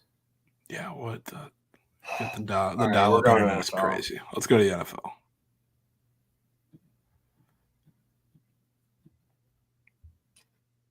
Okay. Stroud less of a pick, sure. Yep. What else? I mean, I like Mahomes' pass yards a lot. Yeah, we can definitely pick a Chiefs square. I guess since I have Stroud in there, you can put Mahomes in there instead of Pacheco. I do like the Pacheco touchdown square, though. Like, I literally had that written down until I found the Mahomes one. I was like, I'm going to go with this. Well, you make your choice on those two. That's up to you. You could take MVS receptions after last week. That would be a hilarious meme square. Yeah. I don't even know how many he ended with last week. Definitely one less than he should have. I'm looking right now. Since the none of the charts want to load today. He had 0. I think we get Mahomes. 0 catches. Sure. On 3 targets. Now he's up for 1.5 out of nowhere. Okay. Oh, there it is. I think I like Mahomes, coach. Yep, down with that. I like Patty. Is there a late night Geyserman? Is there a Bills angle we can back here, coach? Is there a Josh Allen angle we can back here? Would love to. I mean, what are you thinking there?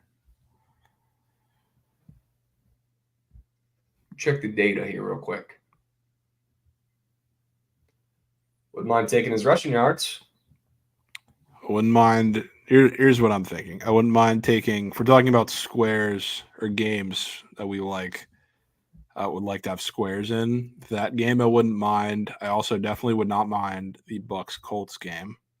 So I think that's going to be a lot of points, and the Bucks secondary is depleted to shit this week. So I mean, if we're taking a Colt, I would not be mad at getting involved there, personally. Okay. Damn, KJ Jefferson might have just torn his ACL. What the fuck? No, not KJ, man. That sucks. We got Rambling Gambler coming in hot with his sub bang. What's up, Beast? Let's Fuck go. yeah. Goats. Love to see it. Okay.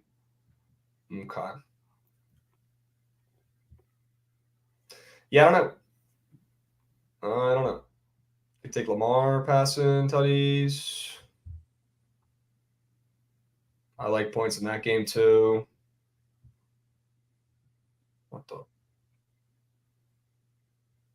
Yeah, just everything with PP, the website is just chalk today. It seems like. I'm already really pissed off, if you couldn't already tell, and it's really making me mad. Dude, we got to get it together out here. It's really pissing me off, and so are all these losing bets. I don't get it, dude. I really don't fucking gotta get it together. Yeah, I can't pull anything up either. I'm in piss. Okay. Awesome. Yeah, Kobe's gambling corner is a fucking loser, Archie. I 100% agree. I would beat the living shit out of that guy if I saw him in person. He sucks. Straight up, like I would just start wailing and I would destroy him. Well, I'm with you. Oh, here's the chart. Lamar. let's get a Crabs Duke stream. Not tonight, man. I need to go far away from this desk. Len Bong up on the shelves tonight, resting. Should we get Len going? You might have to. That would Can be you give me even another more damn pissed square, off. man? What are we doing? Dude. Archie, give me a square. If you're saying things like that, you got to be locked. Can you give me a square, Archie? I mean, you know where my head's at. Wow, I would love to fade that square, but it's on Monday night. Fuck Yeah, me. it's Monday night. We can save that. I mean, if you're asking me life or death, what's the square that we're going to finish this one off? I do not even say fade the brother of the show. We're not doing that. But it's got to be Pittman or Downs, in my humble opinion. Schrader legacies, Billy? Is that true? Is that true?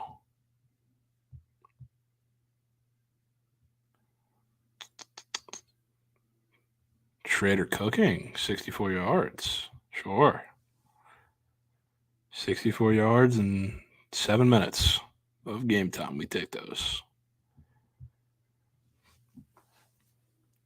But yeah, it's got to be. What the? Yeah, you don't want that one. No, I don't. You do not want that one. I will tell you that much. No, I don't, sir. No, I don't.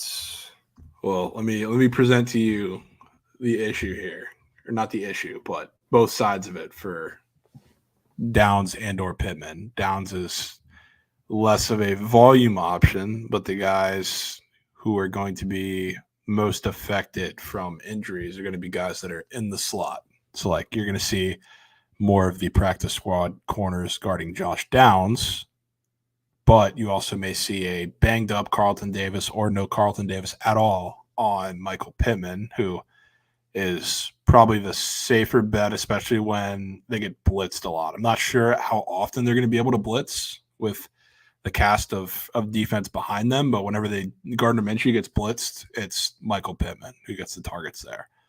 So there's those. And then there also is that Gardner Minshew 1.5 pass rush receiving touchdowns up to.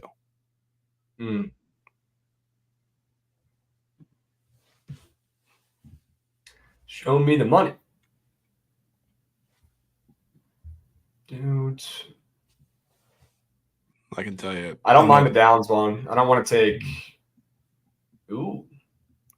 Yeah, I was going to say they scored. What? They didn't score a touchdown last week.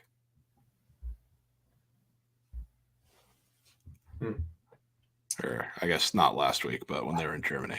Because they're coming off a bye. Yeah, and that totals up, and the spreads move towards the Colts, which tells me this is the square right here that I want to take at least. That's the one. I like this square.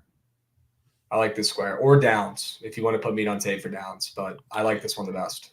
Yeah, I don't really have like a super strong preference in this game, to be honest with you. So I was leaning on you there to see what caught your ear. I kind of like Minshew madness, Minshew mania. I think it's Colts everything in that game, as far as squares go. Okay. I'm in. We'll go Mahomes last here. I mean, let me know what you think about this 5-piece, but I kind of like it. Do you like Mahomes' pass yards? I mean, I definitely worry about the script, especially if we're talking about. I mean, your meat on table is Chiefs minus 8.5. It's like, I mean, that screamed a little bit more Pacheco touchdown than Mahomes passing yards to me, but it is your square, so you make the call there. I just think that this offense has to get going with Mahomes, and sure, they can hand the ball off to angry Pachecs, and I do really like that touchdown square, and I think it's going to hit, but it's got to be Mahomes who pulls his team out of the dust. It's got to be Mahomes with a 300 pace. He's the one that turns it around. He's the one where if he doesn't put up a 300 piece soon, people are going to start asking kids. You know what I mean? Because he's looked like shit. I mean, he just simply has. He's looked like shit. And he's been sick for a couple games, and he's had a couple matchups. And, I mean, God knows he's probably been due for a couple bad games. The guy's been the greatest quarterback ever in the first couple of years of his career, right? Let's give him a fucking break. But he's looked like shit. He has. And I thought his passing yard was a little high. I don't know if it's gotten bumped up, but even if this team is up, I really don't see a world where Andy Reid or Patrick Mahomes are going to want to take their foot off the gas pedal. If anything, they're going to want to continue to pile up the score because they don't even know themselves if they're good enough this season. They still got to prove that to themselves and their team. It's fair. I'm in. Has it gotten bumped down?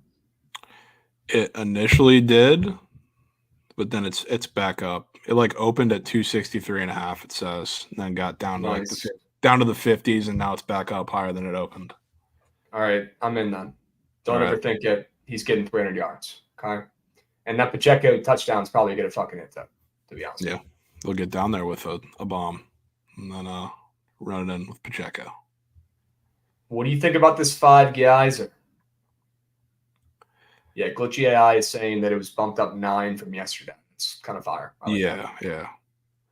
Grayson Barnes, Javon's meat on tape, rushing Tutty Square, which sure I like the under in that game, but Utah is going to cover and win, and they're going to score some points, and it's going to be our guy Barnes here.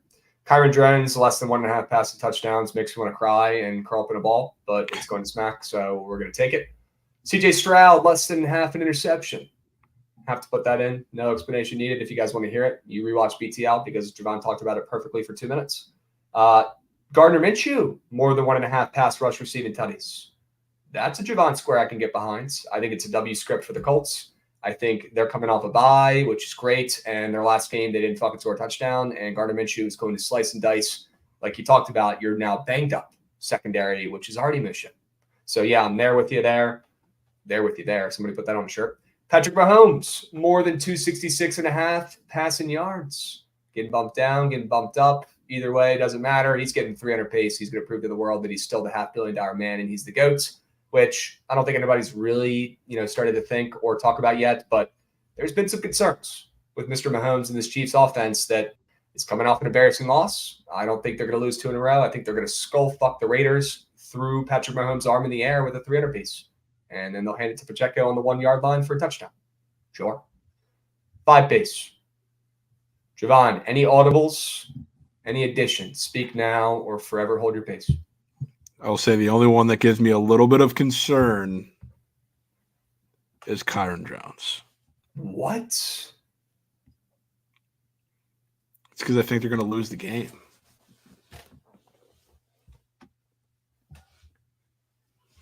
So I mean, lean on your gut on that one. It's just that one I know are fading the chart in the obvious square that looks ridiculously easy, but for squad riding UVA, this might be a super necessary trailing game script for VT, which concerns me a little bit. I don't know if you know this, Javon, but Virginia Tech and UVA actually fucking suck at football. And there's no way they're putting out more than 25 points each in this game. There's literally no fucking way. It would be impossible. It would be an anomaly, some sort of parallel universe or overlap with another dimension would have to take place and occur for that to happen. It just doesn't.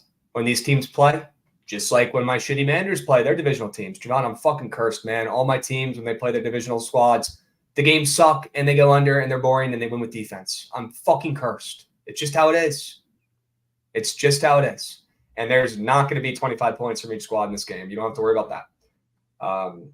Now I'm down to look around and check out these other squares on VT and do our due diligence. But after looking at the square for 1 second, I can tell you that he's not throwing 2 touchdown passes, Javon. He ain't throwing shit.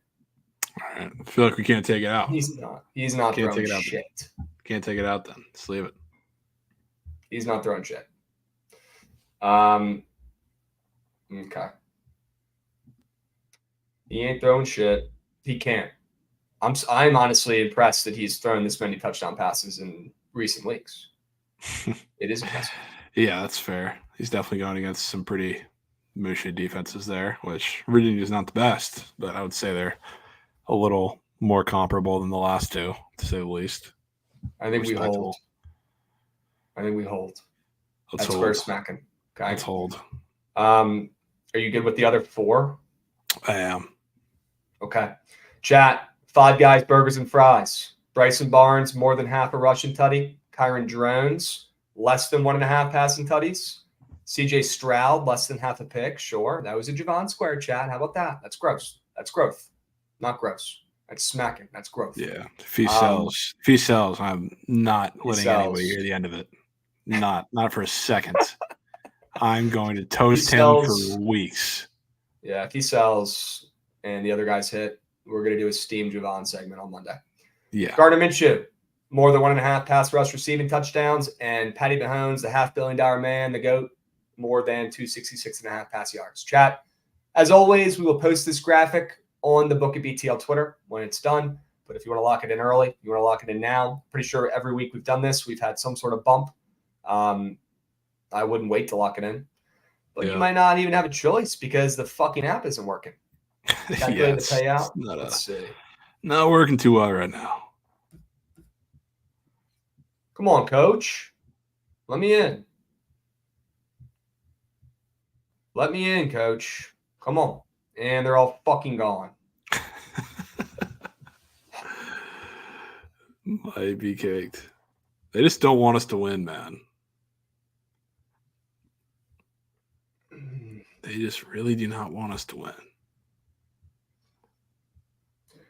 Chad, most people get less stressed during the holidays because they have time to relax and stuff. I guess I am a contrarian at heart, man.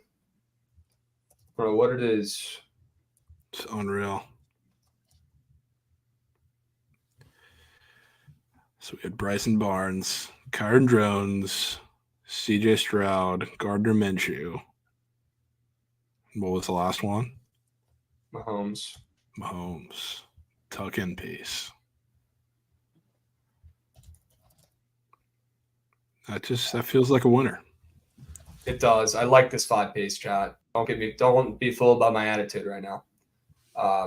This is a 5-piece that's gonna smack, and we're gonna meet you guys at the count. Okay. Good thing you're gonna post the graphic on Twitter. Yes, we will. We will.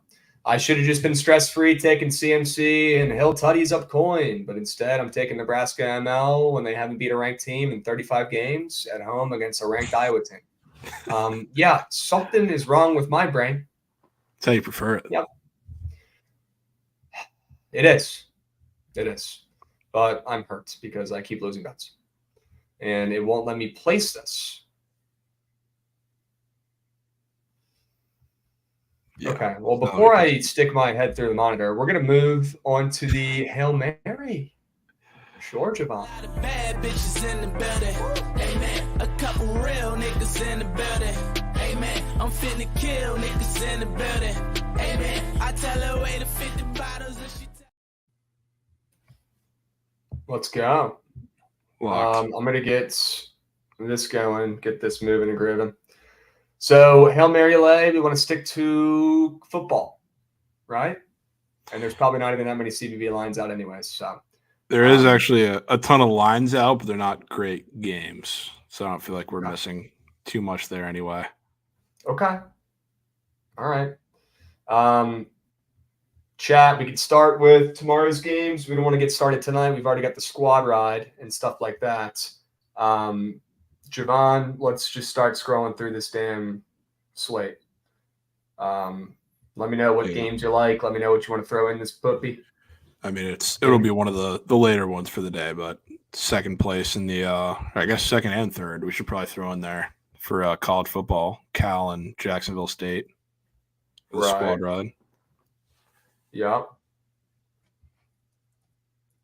Would not mind doing that in the slightest. 9, I believe. Or 9.5. 9.5, 9.5. What time is that fucking Jacksonville State game? Anybody know in chat? Come on. I think that's a mid-afternoon game, if I'm not mistaken. Checking. Oh, no. Yeah, it is. It is. 4 p.m. Eastern. Mm-hmm. W is sure. I feel like we should put the ML in for that. Yes. Okay. Correct. People forget chat. They opened up plus 2.5. Sure. Sure. Yeah, have to put those in. I'm so in, Javon. We will leave out the squad ride per your request, which is probably smart. Yeah, here's the at least the 4 that is catching my eye, which we could do 4. But the ones that I just already see it. I see Jacksonville State ML. I see Cal plus 9.5. Yep. I see the over in the Bucks Colts game. And then I see one of the 2 of Chiefs or Bills. That's what's ringing in my head right now.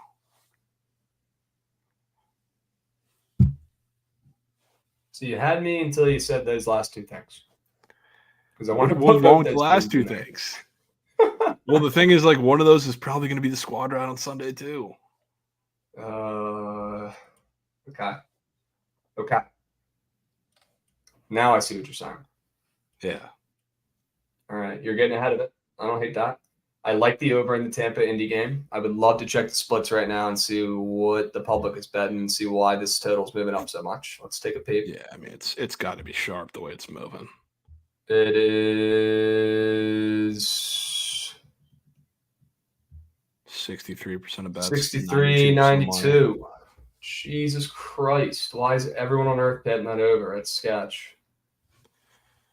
It's hidden. That's what. That could be the reason, yeah.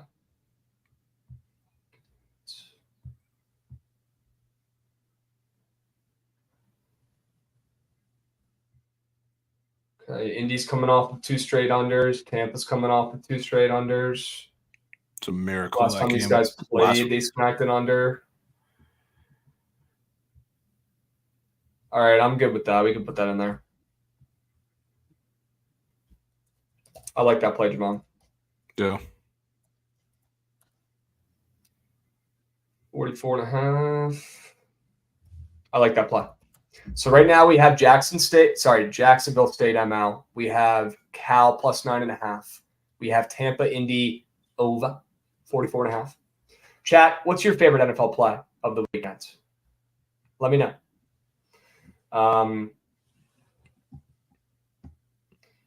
Chiefs or Bills, huh? It's just what the picture in my head was telling me we should go with is a combination of those 4. Bills. I mean, I'm down. You know I am. Bills. I know you had that in you had that in your meat on tape. We're putting the Bills in there. We're putting the Bills in.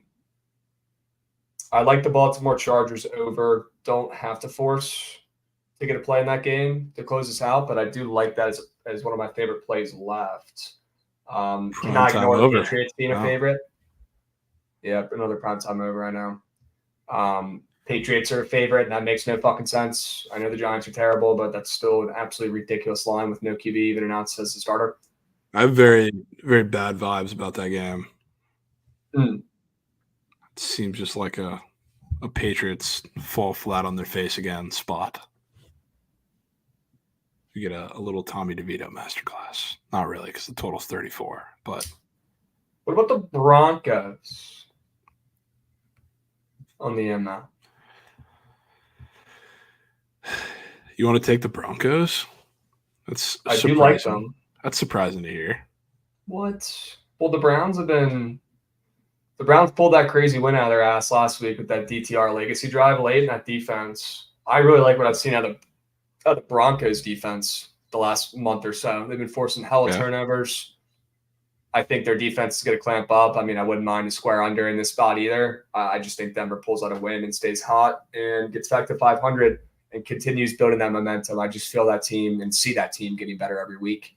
And I've been impressed, honestly, because we were roasting Sean Payton and making fun of him, pointing and laughing literally a month ago. And now they're potentially a win away from being right back in the playoff spot. Yeah. I like the line move, a spec towards towards Denver. Did not move much, but half a point-ish. Yeah, I like that. We could also go Chiefs ML. that feels so soft. So soft. Yeah, that does feel soft. You really don't want to take the Pats, man? I don't like the Pats. I really do Okay. not. Okay. I don't want the Titans to get swept under the rug either. I know you talked about them. Yeah, I like the Titans. Just feels too easy a little bit. Yeah, to a degree. What would you say your favorite remaining play is? That's not in there. Mm-hmm. Falcons. Okay. It's a scary one though. It's not really a lay geyser. It's a straight bet. I'm looking through the board right now. Wags likes Atlanta. Sigala likes the Titans. She's mentioned that a couple times. Sure. We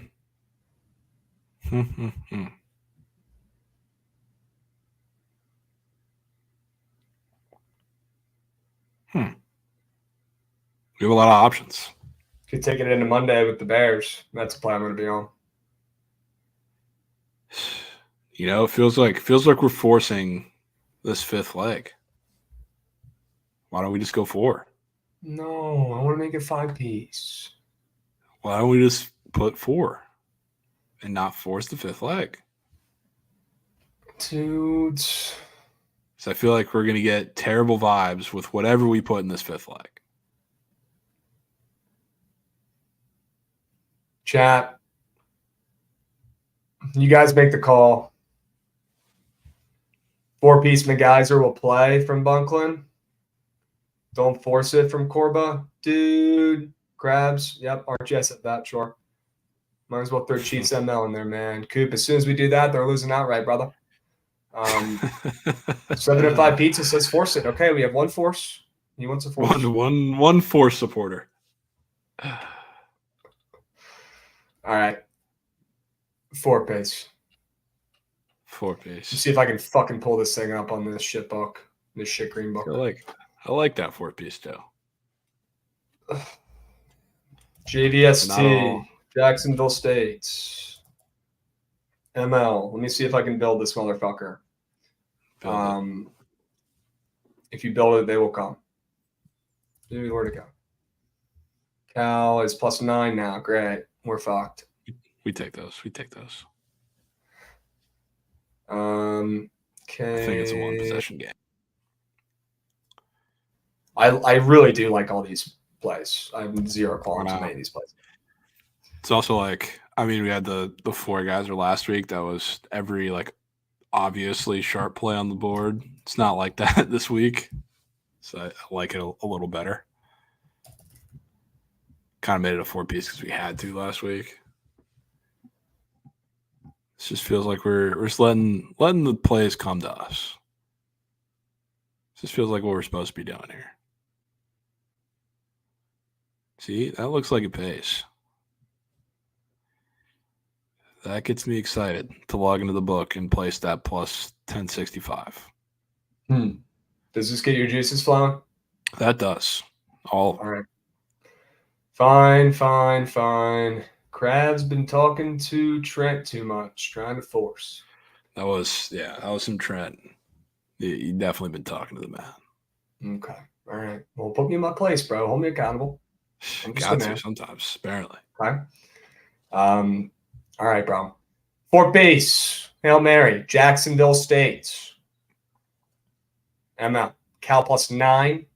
2 college football plays there. We've got the over in Tampa and Indianapolis. And we've got the Bills plus 3. I like this 4 guys. Yeah. I can get behind this 4 guys. 5 guys. Prize pick slip chat. One more time for the people. We've got Bryson Barnes. We've got Kyron Drones. This breaks my heart, but it has to be done. CJ Stroud, less than a pick. We got Gardner Minshew Mania, more than 1.5 pass rush receiving tutties. And Patrick the GOAT, more than 266.5 passing yards. Okay. Chat, we did a lot today. That was a 3-hour Geyserman. How the fuck are you guys still alive? Dan's Bets is saying, I don't know, but I need to take a rip ski. Yeah, asking the same question to ourselves. Yeah. Sometimes it just happens like that. Sometimes you're just in the lab. You just gotta let it flow, man. You got a lot of games today, a lot of games this weekend. Just had to tap in after a day off. Sure. We've got a BTL squad ride tonight. Florida plus 3 on the hardwood chat. That's We've in got a college 30 minutes, actually. So don't People forget forget. that. That is in 30 minutes. Well, shit. We didn't get a graphic made. Yeah, we kind of didn't have a choice. Let's see. Daniel, are you live, man? You can just have to tweet it out like we do the Sunday squad rides. A little Florida. I'm gonna throw a Hail Mary myself to Daniel and see if we can get a graphic. But if not, we will post just a graphic or something on our own. Yep. Chat. BTL squad ride tonight. Florida Gators plus 3 on the hardwood. College football squad ride tomorrow. UVA plus 2.5. Sure, that and we've already gone over the Hail Mary. We've already gone over the 5 guys entry. All right, chats. We crafted up plenty today. You guys have ammo on ammo for the weekend, aka 0 fucking excuses to lose any bets or bitch. Okay. Someone is waking up right now from a long night, and it's their POD now. Sure. Okay. Chat. W Vibes, W Friday BTL episode, the best days, the best app. We crammed in a fuck ton of stuff today. Love it. I got to go watch my Hokies here, starting up in 2 minutes. Please, VT, do not fucking ruin my night again tonight, like you're going to tomorrow when the Cavaliers beat them outright and cash our squad ride. Okay, chat. Lock in the Florida Gators tonight plus 3. All right, if you can still find that number, good fucking luck. It's sharp as attack. It might be down to 2.5, folks. Lock in the Gators tonight. And we'll catch you tomorrow at the counter when we're locking in UVA plus 2.5. Didn't think I'd be saying that, but it is what it is, Javon. Sometimes you just got to do it. But any closing comments from the kids before we move? No, not much. We're gassed. Ready to collect some coin, man. I think this, honestly, out of all the games we watched today, obviously it's because I have tonsils partly, but that Florida Baylor game is probably the thing I'm most excited to watch. I think that's going to be a fantastic game. And hopefully the Gators come out on top, or at least lose by 2 less. Yeah, let's motherfuck the bookies. Well, let's strike back tonight, chat. We don't have a choice. All right? Great vibes today. Plenty of sub bangs, plenty of wagers. All right? Let's get those coins back from those moose shit day game plays, and let's attack the slate tonight. Florida plus 3. Do not sleep on the late night beef, plus 13.5. Texas Tech plus 2 is worth a look on the hardwoods. NC State BYU over. Also would not be, a bad look at all tonight on the hardwood either. And BYU laying 6.5 too is worth a decent look as well. All right, chat. We'll catch you guys next week. Same time, same place, W VODs. Let's fucking lock in the squad ride, Florida +3, and we'll catch you guys at the counter.